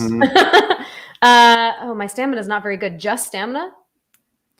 Yes, just stamina. And that includes my hunger as well? Yeah, I want this to include your hunger. Yes. Okay. Well, failure. A failure. Okay. In that case, you guys, when Jen Brown drinks this, you all kind of like see her come up like, like she's like suddenly her eyes are like glowing, and she's like her fangs are out, and she looks like more like bestial than you've ever seen her before. Like she's just like completely overtaken by the beast for a moment. I step forward and make sure no one goes to her. Let her be. Oh, you know what? Yeah, that was probably a good idea, because Cross always wants to intervene, but like the others are kind of like, whoa, like backing up from her because she looks scary right now.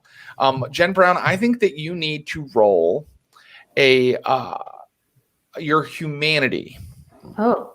Yeah, I want you to roll your humanity right now. I got lots of that. Okay. Is hunger involved in this? That is not a hunger involved roll. No, you do not have to add your hunger. You don't have to use hunger for that. I got 4 successes. Okay, Jen Brown, like maybe it was putting only kindred vitae into a magical urn that turns regular blood into kindred vitae in order to enact the special the ritual, but you've like supercharged it. And luckily your humanity stays strong. You don't like give into this like incredible beast like feeling and like go completely into frenzy. But what you do is you start pulling off parts of yourself. Like your flesh just starts like coming off and you're like covered in blood, and soon she's like ripped her face off and like part of her leg. And then when all of the pieces like flop to the ground, you're looking at a young man that looks like he could be Jen Brown's brother, except that, well, if you look close, there's a little bit of Curtis in there. Maybe a little bit of Miles. And a little bit of Dutch. And all the other vampires who contributed to it. Jen, are you okay? And Jen Brown, your blood potency for the moment, this is something that the urn does when you put a bunch of kindred vitae into it, has increased by 1. You have become right now a full vampire. Oh. Yes, while you are in this form. So I'm not pink. You're not pink. You'll have to get pink. For the first time. Wow. Yes. Complicado. I'm a big kid now. We'll make the ruse a little more tough. Cross is like, this is as it should be. The antediluvians don't know what's coming for them. And Dutch is like, the fuck are you talking about? Antediluvians. Before anyone does anything or goes anywhere, I'm going to before we leave this room. Well, actually, let me ask. Where are we in the Haven? You're in the laboratory, which is actually a fairly large room that used to be used as a laboratory. So it has the kind of tables and things you would need to mix chemicals and, We're calling it the gender reassignment room now, but very good. I was going to do a thing and now, never mind, actually. Okay. So she'll be able to tell that I'm a vampire then. Unfortunately, this was a weird side effect of only using kindred blood. But we could you pivot. you can get pink, and unless they have special powers, if you get pink, vampires still need a power to sniff out that you are kindred. We could also, I could also just play it like I am a vampire. Yeah. But then it's a question of like, why would she not know you if you're not an anarch threat? I mean, there are. Do vampires not are they not nomadic at all unless they're anarchs? If there was a new vampire in town from the Camarilla, would you know it if you were just in? That's a great question, and the answer is probably yes. That's kind of what Elysium is for, to let all the heads know who's coming in and out, and they communicated that to their lower down lieutenants and whatnot. So being a new kid in town and nobody knowing it is suspicious. It is. And you also know from your research that Misery cracks down hard on poachers. Yeah. Okay. So. Okay. The Lord giveth and the Lord taketh away. Well, give it a go then. So let's listen up. Everyone here, by being here and witnessing this, you keep this, what you saw, to yourselves now. All right? Dutch nods his head. You don't tell anybody unless myself, Curtis, or Mr. Brown says otherwise. Cross is like, absolutely. It's understood that we are the inner circle. I have a look at Miles. Oh, look. Sure. Yeah. Geez, I just don't want him saying anything. They seem okay with that. Okay.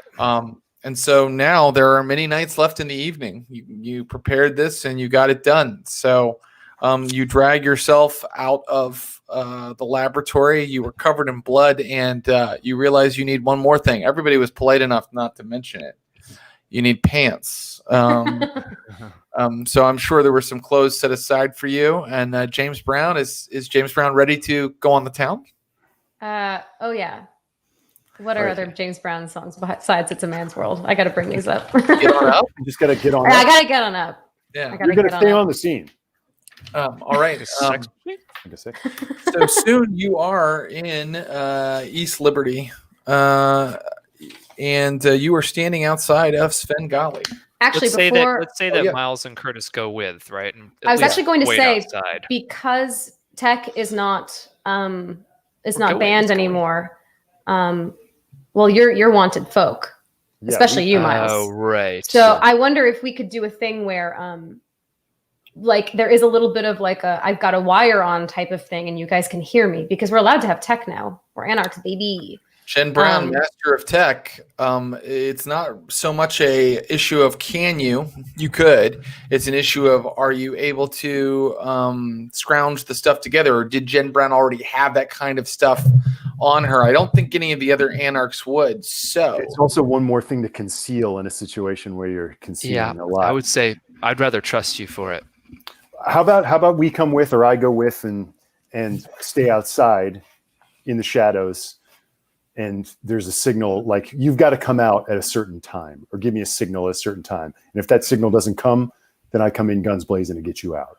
Oh, well, if you're doing that, I'm going to be there too. Oh, I'll just wait in the car. Okay. Well, is there? I guess. Or I create a way diversion, perhaps, to get you out. Yeah. I just know that everyone is looking for the three of us. Well, the female version of me, but the three of us for sure. But if we feel like there's no discreet way for me to be communicating with you guys, then then we can do that. If we got phones that we can be, if you're down with having phones, text. But she would know we shouldn't have phones on us, I suppose. All right, that would make you all the more human. It would make you more human looking, yeah.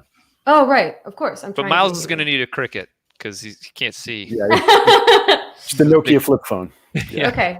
Then I'll have a phone on me then. And maybe I can even have you guys, I'll just have you on the phone.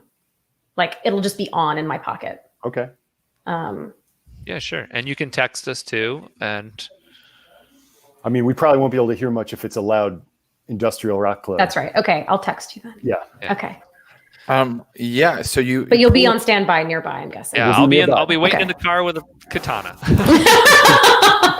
What time does the op take place? You were finished with your ritual at 8 p.m. Are you going to show up close to dawn so you can get in and get out, or are you going to show up with plenty of time to kind of explore? Like you could be there by like 9 o'clock, walking in. I probably want to be there when the club is hopping, as it were. So it's easier for me to move about. Well, you guys planned it smartly, of course. You didn't plan it haphazard. So you arrive at midnight when the club really just kind of blows up. And you can see tons of, kids outside. Even a Jen Brown, who I think is only 28 when she became a vampire. There's a lot of 20-year-olds, 19-year-olds, in addition to people that look like they're of drinking age. Everybody is making the scene in the freakiest outfit, the wildest kind of weird look that they can possibly sport. The club itself has kind of a beautiful piece of art that it looks like an old Victorian daguerreotype, but it goes all the way up one wall and over the doors, like of a man and like a Mr. Hyde type and like a top hat, like holding like a woman who's like, possibly from some sort of old artwork referencing Svengali. And you can hear loud, grinding, satanic music coming from inside. Do I see Misery? You do not see Misery. It's a metal club in Pittsburgh, and to put not too fine a point on it, you can see the black people that are out here, and none of them look like a statuesque woman who's in charge. Okay. Does it seem like the type of club I can just walk into, or is there like a line and a whole deal? So there is a line right now because you wanted to go when it was bumping. Right. But like it's not like unce, unce, unce. It's not that kind of place. Like you pay your cover and you can get in, and so you might have to wait like 10 minutes or something like that. Real quick. Yes. This is a bit sneaky because I only thought of it just now. Well, that's okay. With this, what is it called? Or the retainer with Dylan. Do I still have that? Do I have that same thing that I had with GJ Cope, where I could sort of sense just at least feelings and stuff? No, because you're not. Remember, you're not. She's mortal. She's not taking any of your blood. Okay. No I was going to have her connection. maybe be your date. That way, I could have a So kind of connection. we could say that was part of the plan if everybody agrees to that. Just have her there also. I don't want to put her in We were danger. worried She about doesn't have putting to her in be. harm's way before. Yeah. Never Yeah, mind. that's okay. Yeah, I can just go Never in. Yeah, you got it. Well, let's just say I get in. I don't need to Yeah. try to like be fancy about it. Yeah. However long Smart. that takes. And then you wait in line like everybody else. And people don't look that closely at you, to be honest. You're like, a young. I got pink, right? I got pink. You didn't tell me that you had. I'm getting pink right now. I got pink. It's new to her. It's new to Nicely me. done. Yeah. Well, luckily you were walking around. I mean, like Jen Brown, as you like remember to get pink, like you look over and like a guy walks by you and he's literally put paint all over himself. So no one noticed really that you were pale in that one moment, but it might have mattered later. Did your arouse roll make you hungrier? No. Okay. Well, I can say that as you enter the club, you enter first this kind of foyer chamber that's just a huge like silver cross, and it's just black curtains everywhere. And this is where they kind of like give you a wristband, look at your ID, things like that. And does Jen Brown have an idea for Chris Brown? I'm sorry, for James Brown? Oh, I wouldn't. No. Oh God. Would I? Right? I mean, I wouldn't. Look, I'm not. This isn't like a clever little prank I'm playing on you because I didn't think of that at all. No, I just don't have an realized ID. it just now myself. Yeah. And I think that as absurd as it seems, there were CIA operations and American military maneuvers that rose and fell on even more absurd mistakes. That's fine. Wait, So maybe she can fast talk her way. She can might be able to fast talk her way in. Fast talk her way. So when she gets up to the bouncer, he's like, "ID, please." Shit. I'm sorry, man. I left it at. I'm trying to get my friend out of there. They're drunk as fuck. They just called me. Can I just go out of in? line. Go back. Please, dude. I just got to get in and just grab my friend and get them out. They're fucking weird drunks. You don't want them in there. All right. I'm not going to stay. I'm just need to grab them and go. Give me the roll. Give me a that was good. A charisma plus persuade roll. Do you have any powers? I have super hearing, which would fuck me up right now. I got 3 successes. He goes in and out. In and out, man. You got it. Go. Okay. In I go. And suddenly you are in a sea of people who are watching like this DJ who's like wearing like an old fashioned like Grandpa Munster outfit, like kind of spinning up at the an ironic vampire costume, and people are really kind of dancing to this. Like they've created this like mix of like black metal and like dance music, in the movie version of this, you hear the blaring thumping industrial, then you cut to like the car, and inside Miles and Curtis is sitting there, Miles with a katana over his lap, and John Denver is just playing on the radio. You fill up my senses. And we're just sort of like waiting patiently. Dig through the ditches and burn.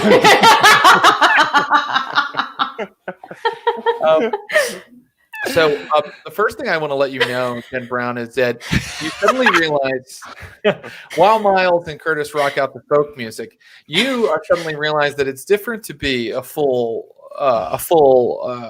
blood potency vampire, because you are immediately like really hungry and kind of like No. There's all these bodies everywhere, and they're sweating, and they're like the heat coming off the crowd is tremendous, and you can see why people poach in these places. Like they probably can't really help themselves sometimes.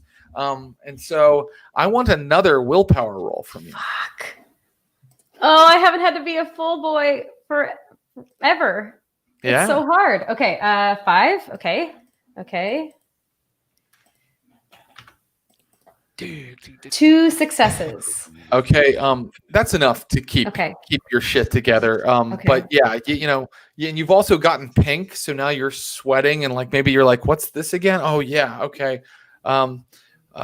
Yeah, it's a very disorienting environment, but now you may move about and tell me what you're looking for, what your idea is to maybe find Misery. Well, she's the enforcer, right? So That's I feel what they like call her. she wouldn't be amongst the throng, the happy throng. I'm guessing she would probably be on the periphery somewhere. Or are there tiers to this club? Is there like a second tier, like an office, or is it just like, or like a back area or anything? I guess I would want to look for the periphery and see if I see anyone that matches her description. Yeah, so you looking around, you see that it's a big giant room with a stage where the DJ's at, and then there's a bar in the back that's kind of 360. You can walk all the way around it, and then there is when you kind of move around the periphery, you eventually come to some huge stairs leading down, with a big kind of black light paint sign saying "The Dungeon" with like a big arrow. Okay. I'm gonna get a drink. Mm-hmm. Does my thin blood alchemy still work if I'm a full vampire? Does it work better? Well, that's such an interesting question. I don't know. Oh my God, has Jen Brown permanently been transformed into a male caitiff vampire? Nah, probably not. Anyway, you can try it if you'd like and see how it goes. You get a vodka. Mm-hmm. Great. It takes too long, but eventually they slide one over to you. Okay. I guess I could test it. It would really fucking suck to test it with my hearing, but that's the safest one to do. So could I? You can also make an intelligence roll if you'd like. Just a straight intelligence roll. Please do add hunger. Okay. Now I have that song stuck in my head, Ross. 2 successes. Okay, so it seems like a minor thing, but you're trying to learn everything you can here. They're not watching very closely. You didn't have a wristband on, and the guy still served you. I mean, and then the guy at the door was like, "Fine." Like it's they're not being very careful. I was just gonna test. I mean, like to see if my thin blood powers still work, I could take a swig and then try to turn on my super hearing for a second. And then if it works, then I can shut it off because it'll be terrible. So one thing I want to tell you about your thin blood powers is we've established that that's a power you use a lot, that you almost always try to drink phlegmatic blood, which is, someone who is calm or, the blood was taken in kind of a calming way or while they're asleep. So you don't actually have to always. I think Jen Brown likes to get a little loopy or maybe but you don't have to technically do that when you want to use this now. But if you want to use some different powers, you might have to drink different types of blood and try different things. Anyway, would it be fair to say that I had put one in the chamber before we left? So. Okay. Yeah, it makes sense, right? You're going to need some abilities. Again, heightened senses, like it's not like normal where Jen Brown has to like really kind of concentrate and like kind of like, lean into the drunk. Like it's just suddenly, boom, it all comes on and it's flooding your head like boom, boom, boom, boom, boom, this music. And you just feel kind of overwhelmed for a moment. What are you trying to do with the thin blood? With the heightened senses. I just wanted to check to make sure I could still, because from what you were saying, I wasn't sure I would still be able to use my powers since I was full vampire. I can't believe I'm making you do this. I want another willpower roll because you turned them on in the middle of this club where you were already kind of getting like kind of overwhelmed by the bodies and the music and everything. So can I see another one?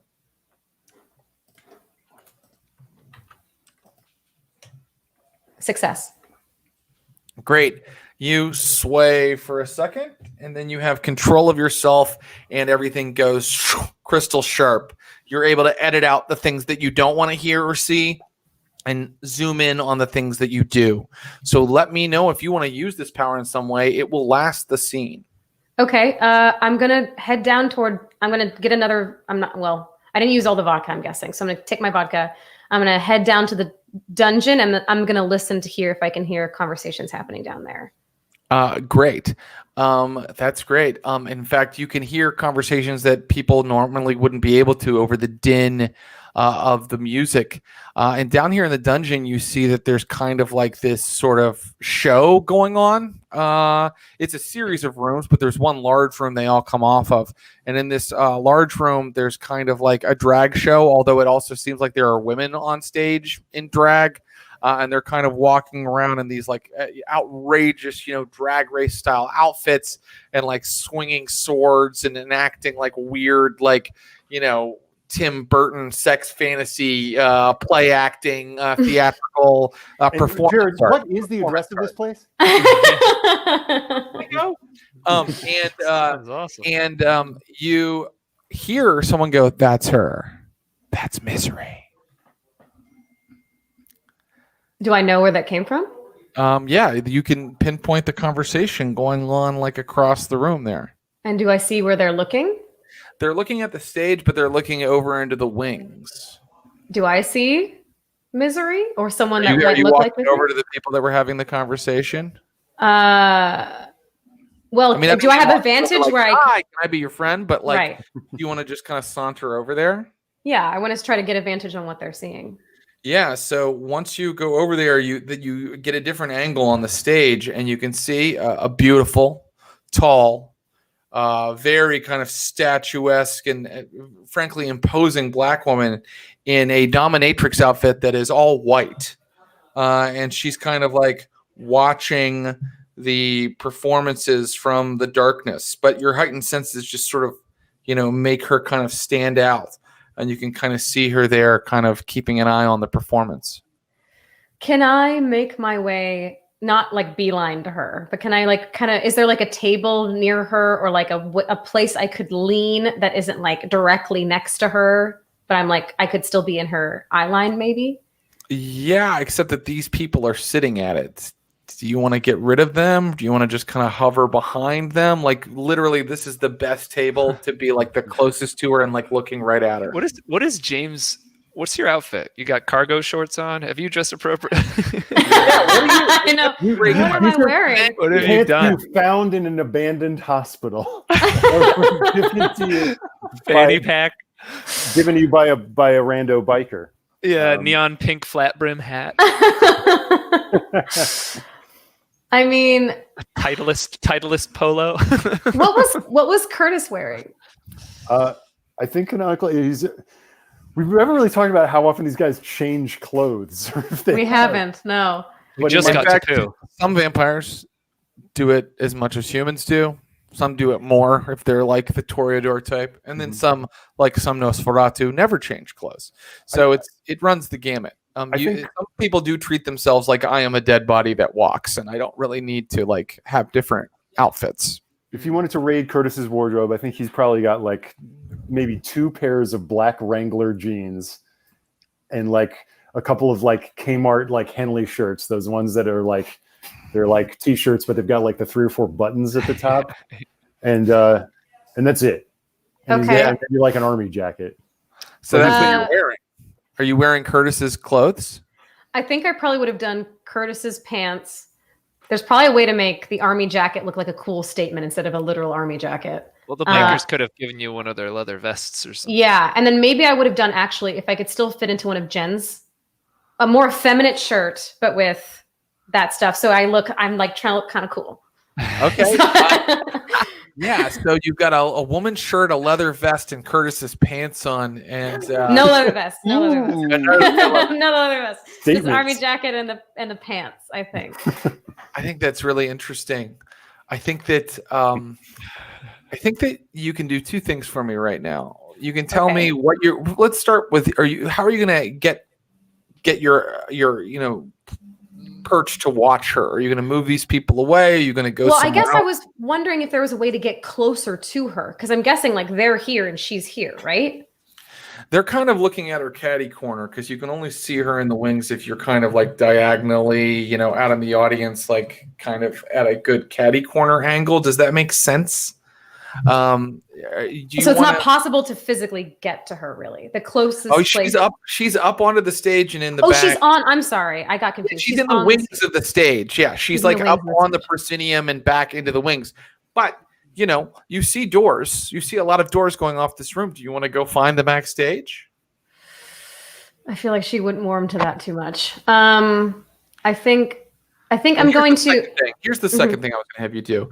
You are allowed to make a wits plus insight roll right now as you watch her face, and you can decide. You kind of read her body language and decide who you think she is or what her attitude is. What her vibe is. If she's into boys with effeminate shirts. I got a success. Your heightened senses help you. So a success, let's call it like 2 or 3, because you're able to hear her as one of the acts comes off stage and she goes, "No, that was wrong. I said a plie, and then you were supposed to do the stutter step and then go down. You did the stutter step, you went down halfway, then you went down. Unacceptable. Get off my stage. Get off my stage." And the guy's like, "Oh," and like moves off. And you can tell that she's just like totally like in control and frighteningly forceful. Okay, I think what I'm going to do then, I'm going to. Is it a table of 2 women that were like, that's Misery? Okay. I'm going to kind of lean, not like creepily close to them, but kind of like against the wall and sort of like try to like ingratiate without hitting on them or something. How cute am I? This is very important. How cute is James Brown? He's got a biker, Curtis and Miles, and Cross, who we said is hot. And Jen Brown, DNA. I think we should solve this with a roll. Give me a straight up charisma plus stamina roll. Okay. Am I going to use willpower on this roll? I might. I got 1 success. So I got to give you reroll. I feel like I should. I feel like if I'm trying to seduce some people right now. You guys are like spend willpower on it. I want to do it. And willpower to get cute. We've had sections of this game where like you were fighting for your life to escape bad guys, enemies, and you didn't re-roll. And then you're like, to be attractive, let's re-roll it. I got 3 successes. 3 successes. I just feel like it makes life easier. So I'm going to try to do it. I think that you should tell me. I think 3 successes. What do you think James Brown looks like? What is what does he look like? Tell me. I think maybe is 3 successes a lot for that? I think it's good. I think it's pretty good. Good. Yeah, it's pretty damn good. 21 Jump Street Johnny Depp. Well, that's pretty fucking great. And so the women you quickly notice are kind of like looking back at you a little bit and then like kind of whispering to each other. But of course you can hear what they're saying. And they're saying like, is he scoping us out? Oh my God, what are we going to do? This is so stupid. God, but I can see Mercy now, right? Because I'm kind of leaning there. You can Not see Mercy, Misery. Misery. Yeah, you can. Yeah. Okay.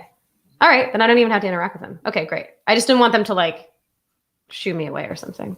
They're not shooing you away. They're kind of now making glances back at you, and you can hear every word they're saying. They're like, "Well, talk to him.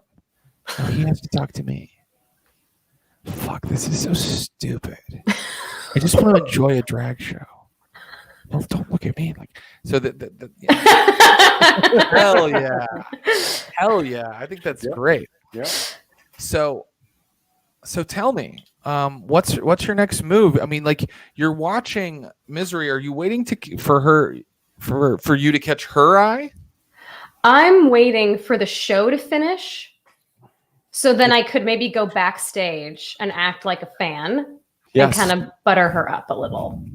Okay, it is now finishing up. Like there's an explosion of black feathers, you know what I mean? And like a woman like turns her outfit from a vulture into like a skeleton and is like and like spits blood at everybody and people are like, yeah, and it's over. Okay, I'm gonna like clap, woo, and just sort of like make my way to what I would assume is like a door to the backstage. Okay. You get to the backstage and you literally see Misery going like, "Go! You make me sick. Go!" Like to all of the performers, like, "Get out of here! You make me sick." That was pathetic. That was pathetic. And one of them's like, "Thank you, honey," and gives her like a kiss on the cheek. And you see that she doesn't even move. And she's kind of ushering them like back into the dressing room or whatever. Okay. You're behind her. I'm behind Misery right now? Mm-hmm. Yeah. Oh. Okay. And she's ushering them right now. How far away am I? 10 feet. Okay. I'm going to clap and say, "Hell of a show." She turns and is like, "What did you say to me?" Said it was a hell of a show. She walks up to you, looks down at you because you're quite a bit shorter than her. And she goes, "Why do I give a fuck what you think?" Fair point. Just, I like to compliment good work when I see it. Did you make that insight roll earlier? Jen Brown, I'm asking you. I did, and it seems like she is not pleased with the work that she did. But well, I can also tell you that how many successes did you get on? I want an insight roll right now, actually. Okay. Yeah, give me an intelligence plus insight roll right now. Intelligence plus insight. Okay. 3 successes. 3 successes is enough for you to suddenly have an insight. This woman is a dominatrix. The only thing that's going to get her attention is either someone who is as dominating as she is, or probably submissive. More likely submissive. Yeah. Okay. Okay. Great. Okay. Sorry, ma'am. Did I upset you? No, I'm not upset. I'm just tired of dealing with fucking children. And she starts to walk backstage to the dressing room away from you.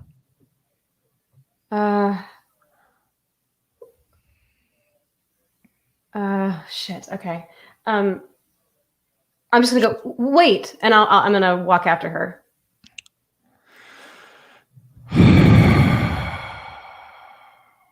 I'm so sorry to bother you. I know you must be really busy, but to be honest, I wasn't looking at them. I was kind of looking at you during the show. She's gonna slap you across the face as hard as she can. Okay. Will you allow this, or are you going to like duck or like dodge out of the way, or I'm gonna take it. I'm gonna take it. She slaps you across the face as hard as she can. And now I want to see, give me a roll to let you react in the way that you want to react to it. You take it. I accept that part as your storyteller. Now I want to know that you are like, kind of like, are you kind of like trying to make like, I enjoyed that? Or are you trying to act? Because James Brown, Jen Brown didn't really enjoy that. No.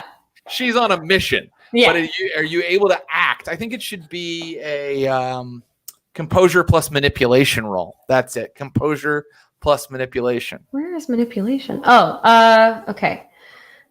Okay, that's not great for me. 2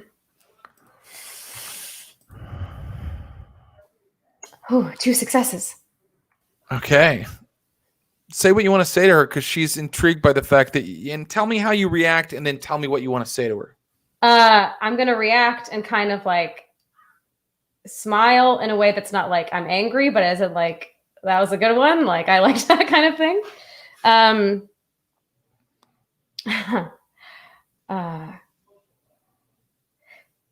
What are you doing right now?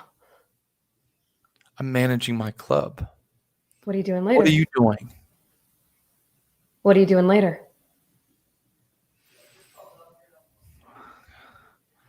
Get out of my sight. You disgust me. And she starts walking toward the dressing room, but like looks back at you once. I'll be here. Come. And she goes into the dressing room. Sunshine on my shoulders makes me happy. This one's my favorite of the gold album. I remember watching the infomercial for it. Hotcakes on the griddle. Thank God I'm a country boy. She still doesn't text. A white van pulls up outside of the club. Okay. And out of the white van come several men and women in white coveralls. And they start heading into the club through a side entrance that you didn't notice until now because it's covered in ivy. Have we seen any of them before? You have not seen these people before, and they look mortal. They look human. Okay. Oh, they could be pink. Yeah, white coveralls, like what, like full just zip. Okay. What do you think? Can I roll like I don't know? Is there a roll to discern what the hell this might be? We gotta go tail them.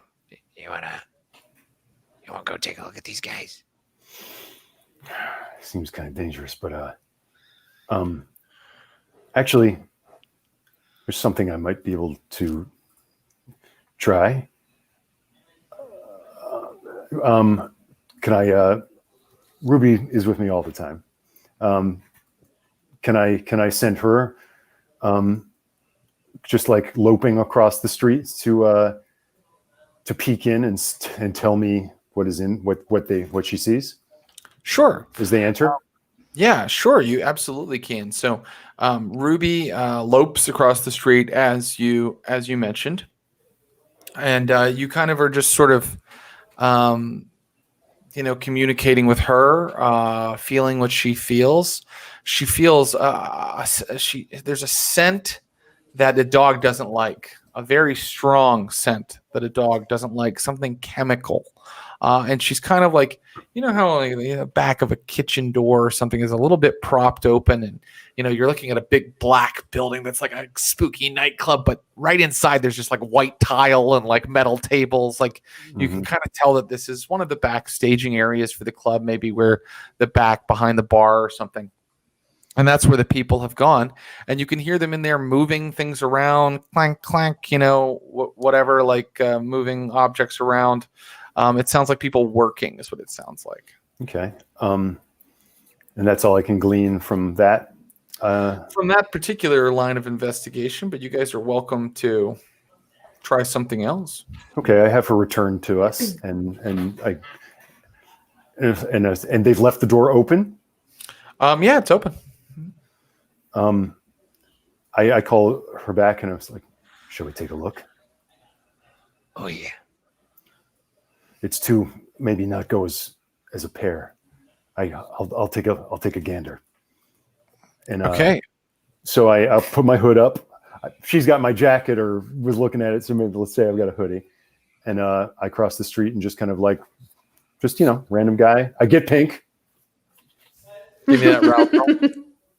Good man. The pinkest of boys. The pinkest of boys.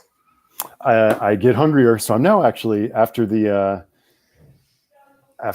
failing my rouse roller there, I'm getting very hungry. So I'm in the little side door, and I just take a look in. Okay, you look inside, and you can see people working. These people are all in these white coveralls. The smell was undoubtedly cleaning fluids. They are like pouring, fluids into like mop buckets. They are in kind of like a back bar staging area where maybe prep cooking takes place earlier in the evening. It looks like they're shutting the kitchen down. And they are being very thorough. They're like cleaning the grill, like with like these solvents, like and they're getting like the grout and the tile like very carefully and very arduously, like down on all hands and knees doing that. And what I would like from you is a wits plus, say, investigation roll. Okay. Could also be medicine, although I don't think Curtis has any of that. Okay. All right. Here we go. Throwing in bones. Come on, dice roller. 1 success. 1 success. Okay. Something weird about the woman's hair. There's like one woman among them, and there's something weird about her hair. Okay. Meanwhile, Uh-huh. sorry, that's what I can give you for 1 success. Meanwhile, down in the backstage, you've noticed that once Misery got backstage with all of her performers, like she stopped shouting on at them and stuff, and they're all just kind of like doing drugs or like getting drunk and screaming at each other and like falling into each other's arms and starting to kind of get intimate with each other in this like backstage area, which you also realize is like a little bit of the VIP, because it's not just the performers back there. There are actually the DJ that you recognize from upstairs appears to have ended his set and come filtered down here. He's down here. He's doing like lines of coke and like explaining like, you know, his career to somebody. And it's a real gaggle of freaks, weirdos, and outcasts who are all sort of, being big and loud and having a wild night. You can tell they're very intent on having a wild night. And Misery just sort of sits down in a dark corner and just kind of watches them. Uh-huh. Okay. I'm guessing there's like alcohol and stuff around. There is lots. I'm going to get myself something and her the same thing and bring it over to her. What is this? It's a vodka soda. Do you want something else? I drink whiskey. Whiskey, of course. I'm going to like scurry over and get her whiskey and scurry back. You're playing the role. The night is passing. Right. Let's see how the relationship develops. What we want to see is, does Jen Brown get to the moment in the first night of meeting this woman? Who is it? Obviously, she's let you back into the VIP. So there's something happening here. Can you talk to her about what you want to talk to her about? Right. So what are we going to roll for that? Well, I was going to sort of try to find a way to bring up. I wasn't sure where this is headed. If she was ready to go now, I was going to bring up I was going to say that I was in like an open thing and gauge her reaction or whatever. Like try to play on the fact that she's also in a throuple and see if she would open up about it. But if she's just hanging out in this room, well, you have some privacy. The others are busy screaming and shouting at each other and talking to each other. You guys are the only one who's back in this dark corner. So you can start talking to her about things, but I think we need one more roll to see how it develops tonight. And it's going to be different. Are you sussing her? It doesn't sound like you're sussing her out politically. It sounds like you're sussing her out personally. But you're trying to hide the fact this is a subterfuge roll. And it's a composure plus subterfuge roll. Oof. How many dice do you have for that? 3. If you can get 2 successes, this relationship has moved to an extra level of intimacy in tonight. Oh boy. Okay. That's going to be hard.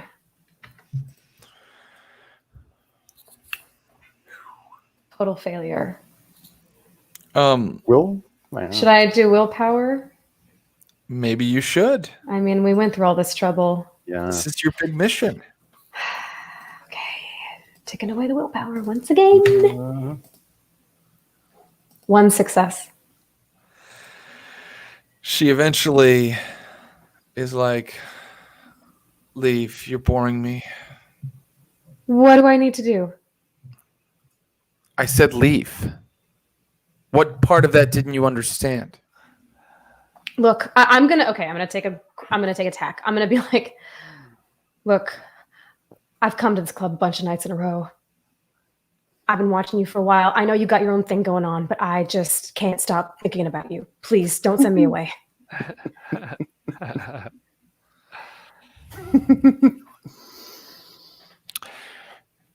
I even talked to your girl, Laura. I know you've got a thing. I know you got like an open thing, maybe. Look, I never do this usually. I can't stop thinking about you.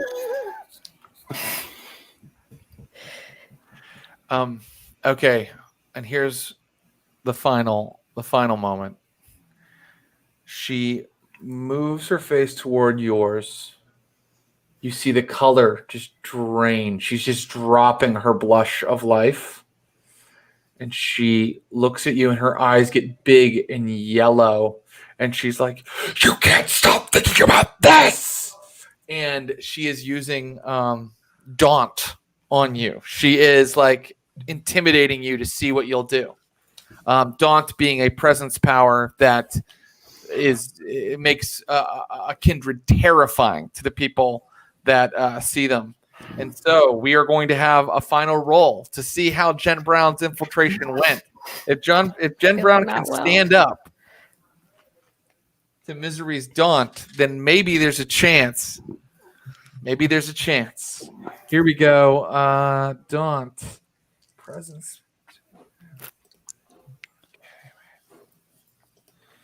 Oh boy. Jen Brown, you're going to roll, and don't just tell me how many dice you have to pull. You are going to roll your resolve plus composure. 3. That's how many dice you have. Okay. Yeah. And she's going to roll what she has. Give me 1 second. Here she goes. Okay. Ready? Should I roll as well? Oh, yeah. Ready? We're going to roll. She has more dice than you. Here we go. Well, that one as well could be expected.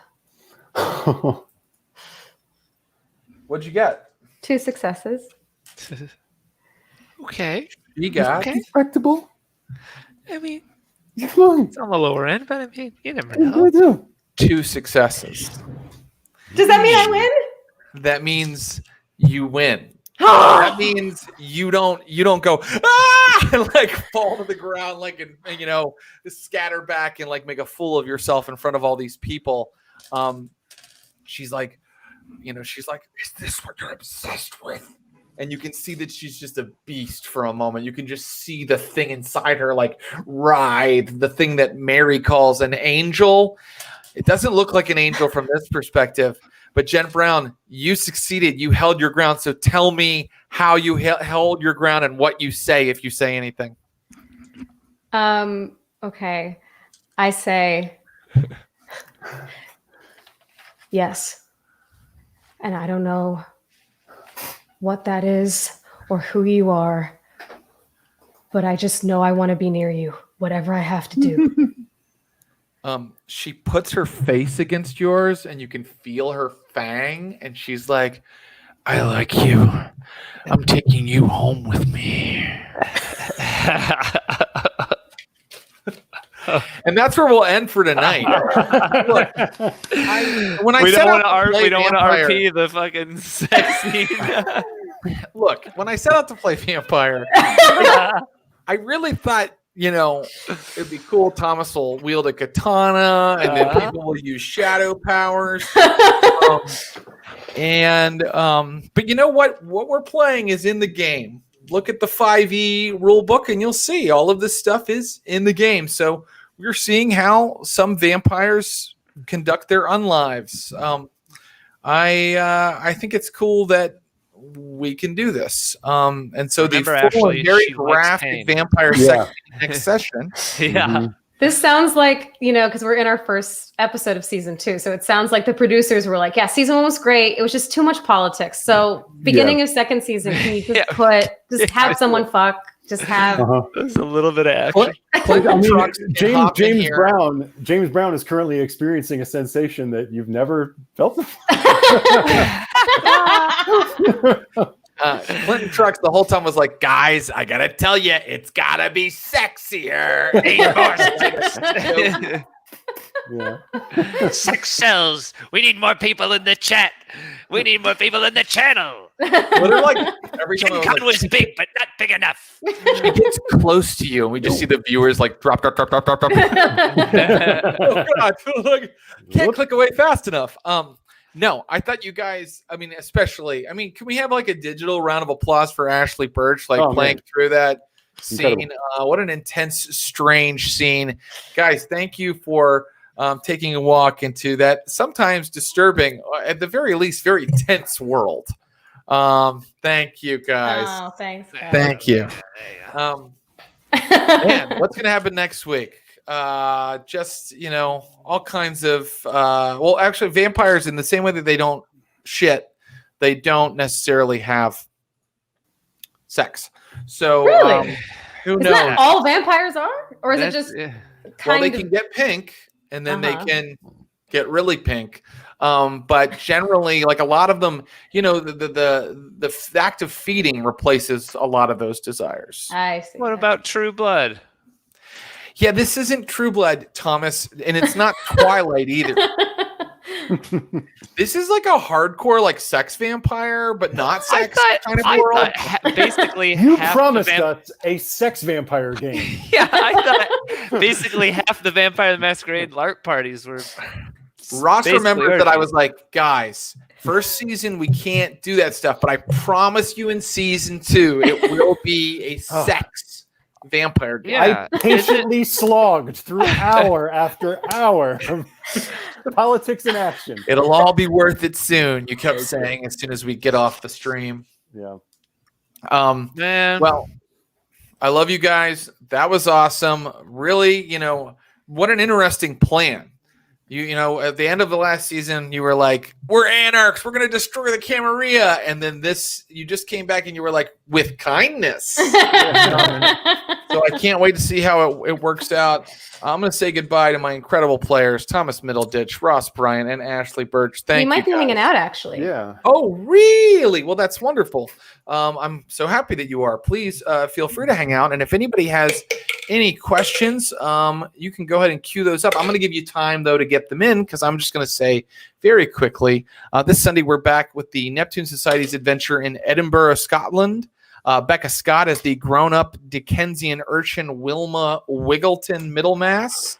Our friend Humphrey Carr as Dr. John McCorkadall, and Phil Walker as the trigger-happy dilettante Pip Borthwick. Also, we have rescheduled, and it is happening this Tuesday, our 1920s Call of Cthulhu game, Coven. It will be back this coming Tuesday with Megan Gailey, Kara Klenk, and Lisa Traeger as the badass Prohibition-era occult investigators. Please follow twitch.tv/stream of blood. Keep up with our schedule. Find out about all the cool things we have planned.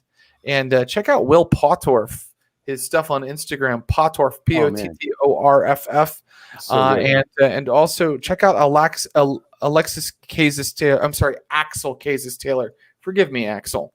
His music, because he's done these incredible little arrangements for us. Okay. Do we have any questions or anything like that? Throw them up. It's a great question. I guess this is for me. You know what's weird is I get asked this all the time, even when people don't know that I do this stream. I'll just be sitting at a party and someone will go like, hey, you look like a guy would know. Are vampire horses possible? Certainly not, but ghoul horses would be possible. You could feed a horse your blood and it would become immortal as long as it kept drinking it, extra super strong, and addicted to your vampire vitae. Interesting. Yeah, Roman. What do you guys think? Do you think you'll attack him with kindness next? I'd love to get him on our side. He loves party guy. Hey man, what's going on, you guys? Oh wow, super! That's a real wow. You guys want to borrow my boat? No problem. Cool. At least What we know clan that is like he? if Nosferatu.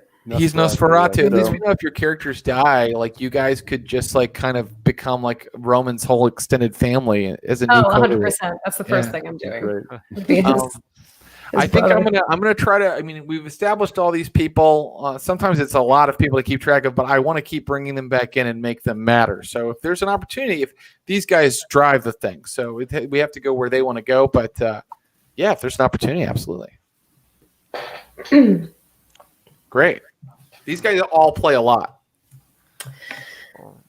I'm currently in too many pen and paper role-playing games. I'm in 2 Call of Cthulhu games, a D&D game, a Warhammer game, and this. Because at the beginning of the quarantine, I was like, what am I going to do? And now I'm up to my fucking neck in role-playing games.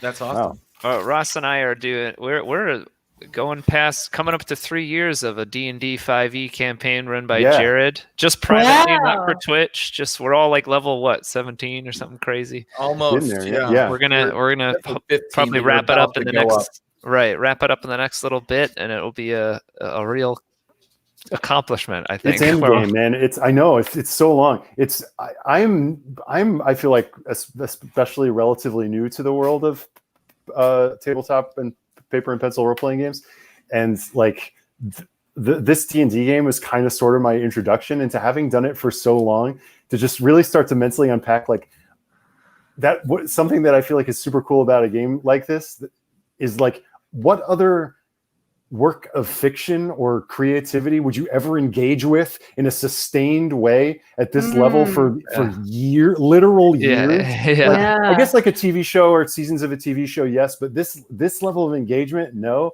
And man, it's so cool. What I didn't, and also my own other just kind of like adult observation about this thing that I never did as a kid is the crazy way that role-playing games like affect your offline imagination and dreams and stuff. Mhm. How you're just like, you start imagining just like, we did this last time. And like in my memory, that thing we did is just as real as the thing that Ross did. Because they only exist in the mind's eye, so they Yeah. sort of live there as hard as you believed in them. Mm-hmm. Yeah, and I'll have dreams where I'm coming up with the game, so I'll like wake up and then realize like I'll be like, oh, what a great plot in like kind of the dream, and then like, later I'll be like, wait, Ross can't turn into a door and then just have my mom attack him. That's not going to work. Yeah.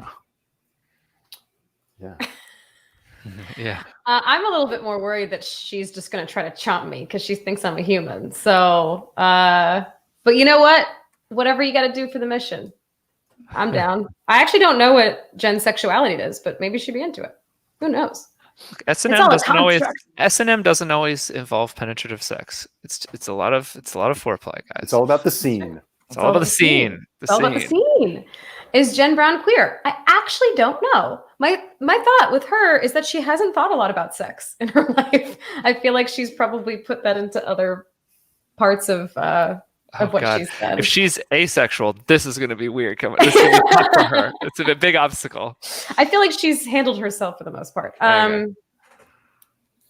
The existing lore of like Vampire Masquerade. I'm a bad student. Very 0. little.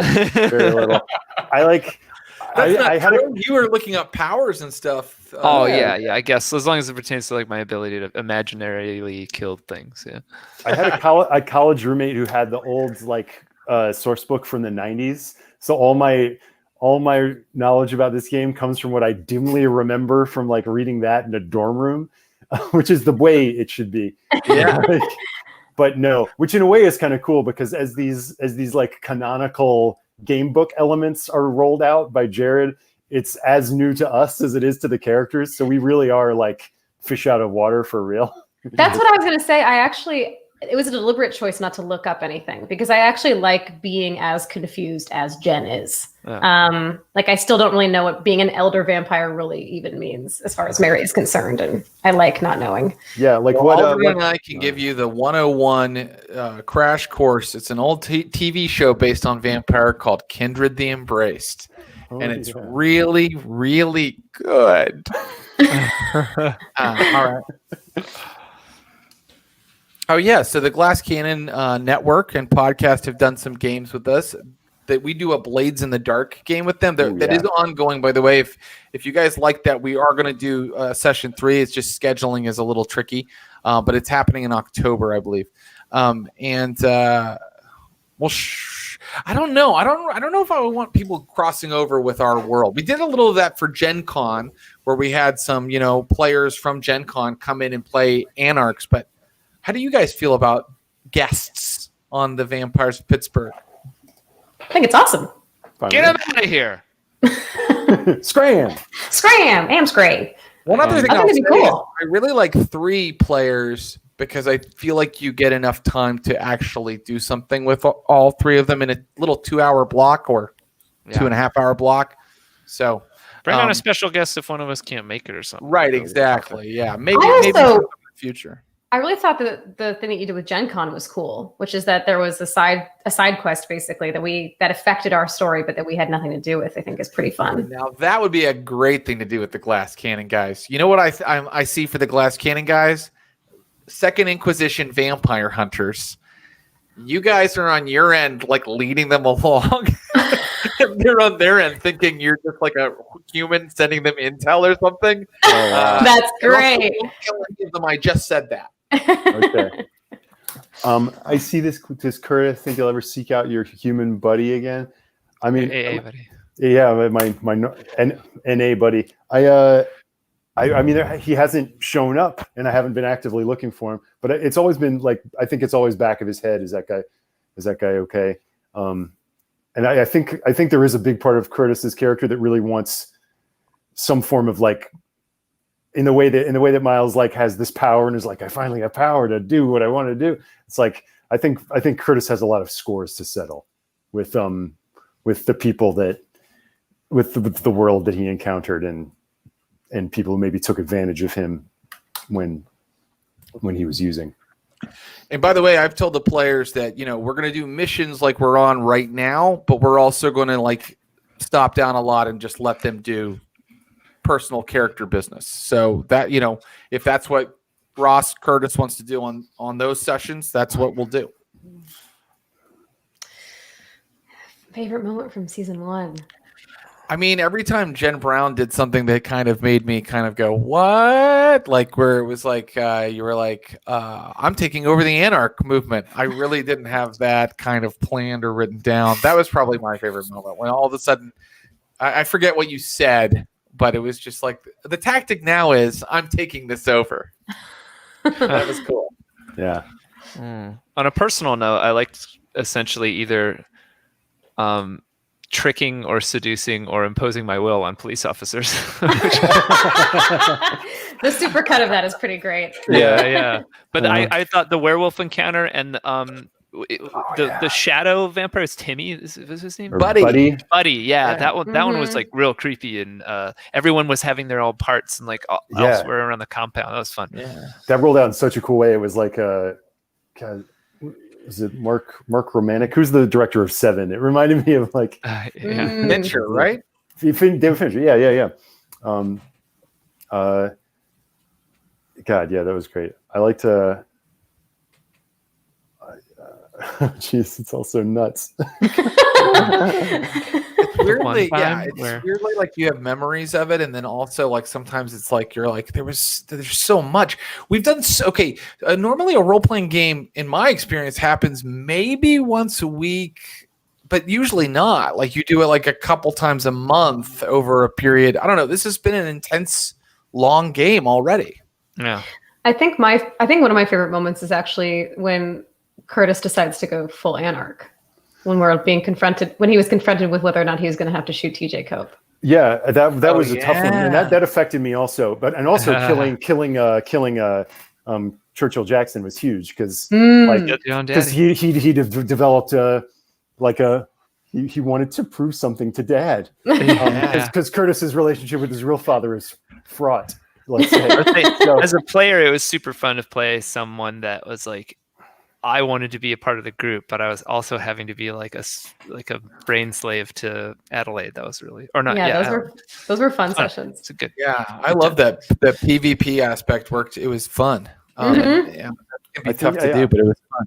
I know. I walked away from that session after killing Churchill Jackson. Like, did I do the right thing? Was that true? The character? Was that right? Was that real? And at that time, I was like, I think, yeah. He wants even more than appeasing that. He wants he has his loyalty is to Jen and Miles over anyone else. So to go with that, he had to make the hard choice.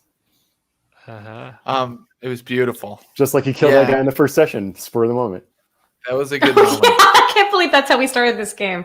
That really set the tenor for how insane the game became. Yeah, I always wanted to ask you because we never actually went back and found out why Curtis suddenly was like, let's throw this guy off of the building.